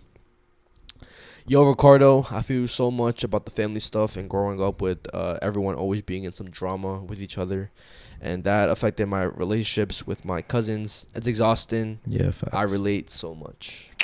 Damn, bro. I hope you're able to go through it and shit. It is annoying and it is tough. You know what I mean? Knowing people that like around you and shit, like friends, sometimes even like your girl or your boyfriend or whatever, they have like, I wouldn't say like normal families, but their families are still connected. Like it kind of affects you. You know, it's like, damn, like what I could have had type shit. But yeah, but don't let it deter you. Eventually, stuff does get better, and if it doesn't, then I guess it is what it is type shit. I mean, bro, at the end of the day too, if they're on some bullshit, you don't need them. Fuck them, bro. Type of thing. Yeah. But yeah, guys. Hope you guys enjoyed this episode. I think my hint for next episode could be, I'm gonna say Uncanny Valley. My hint for next episode is, in the back of my mind, fuck that motherfucker. Oh shit. We'll talk about that again. Well, is there some other stuff that like happened or? A lot of stuff has come out. A lot. Okay, so I guess next episode, stay tuned for that. And of course, if you got to this point, cop your merch, cop your fucking merch. It's out now. Hope you guys enjoy that, and also go watch the Triple Take podcast if you want. You don't have to. It's totally different vibe from what we post here, but it's still us. So yeah, hope you guys enjoyed. It's been your host, Mezziah, aka George. Your host, Ricardo, aka Ricardo. And do not let this podcast go unnoticed. Oh shit, Ricardo's behind you.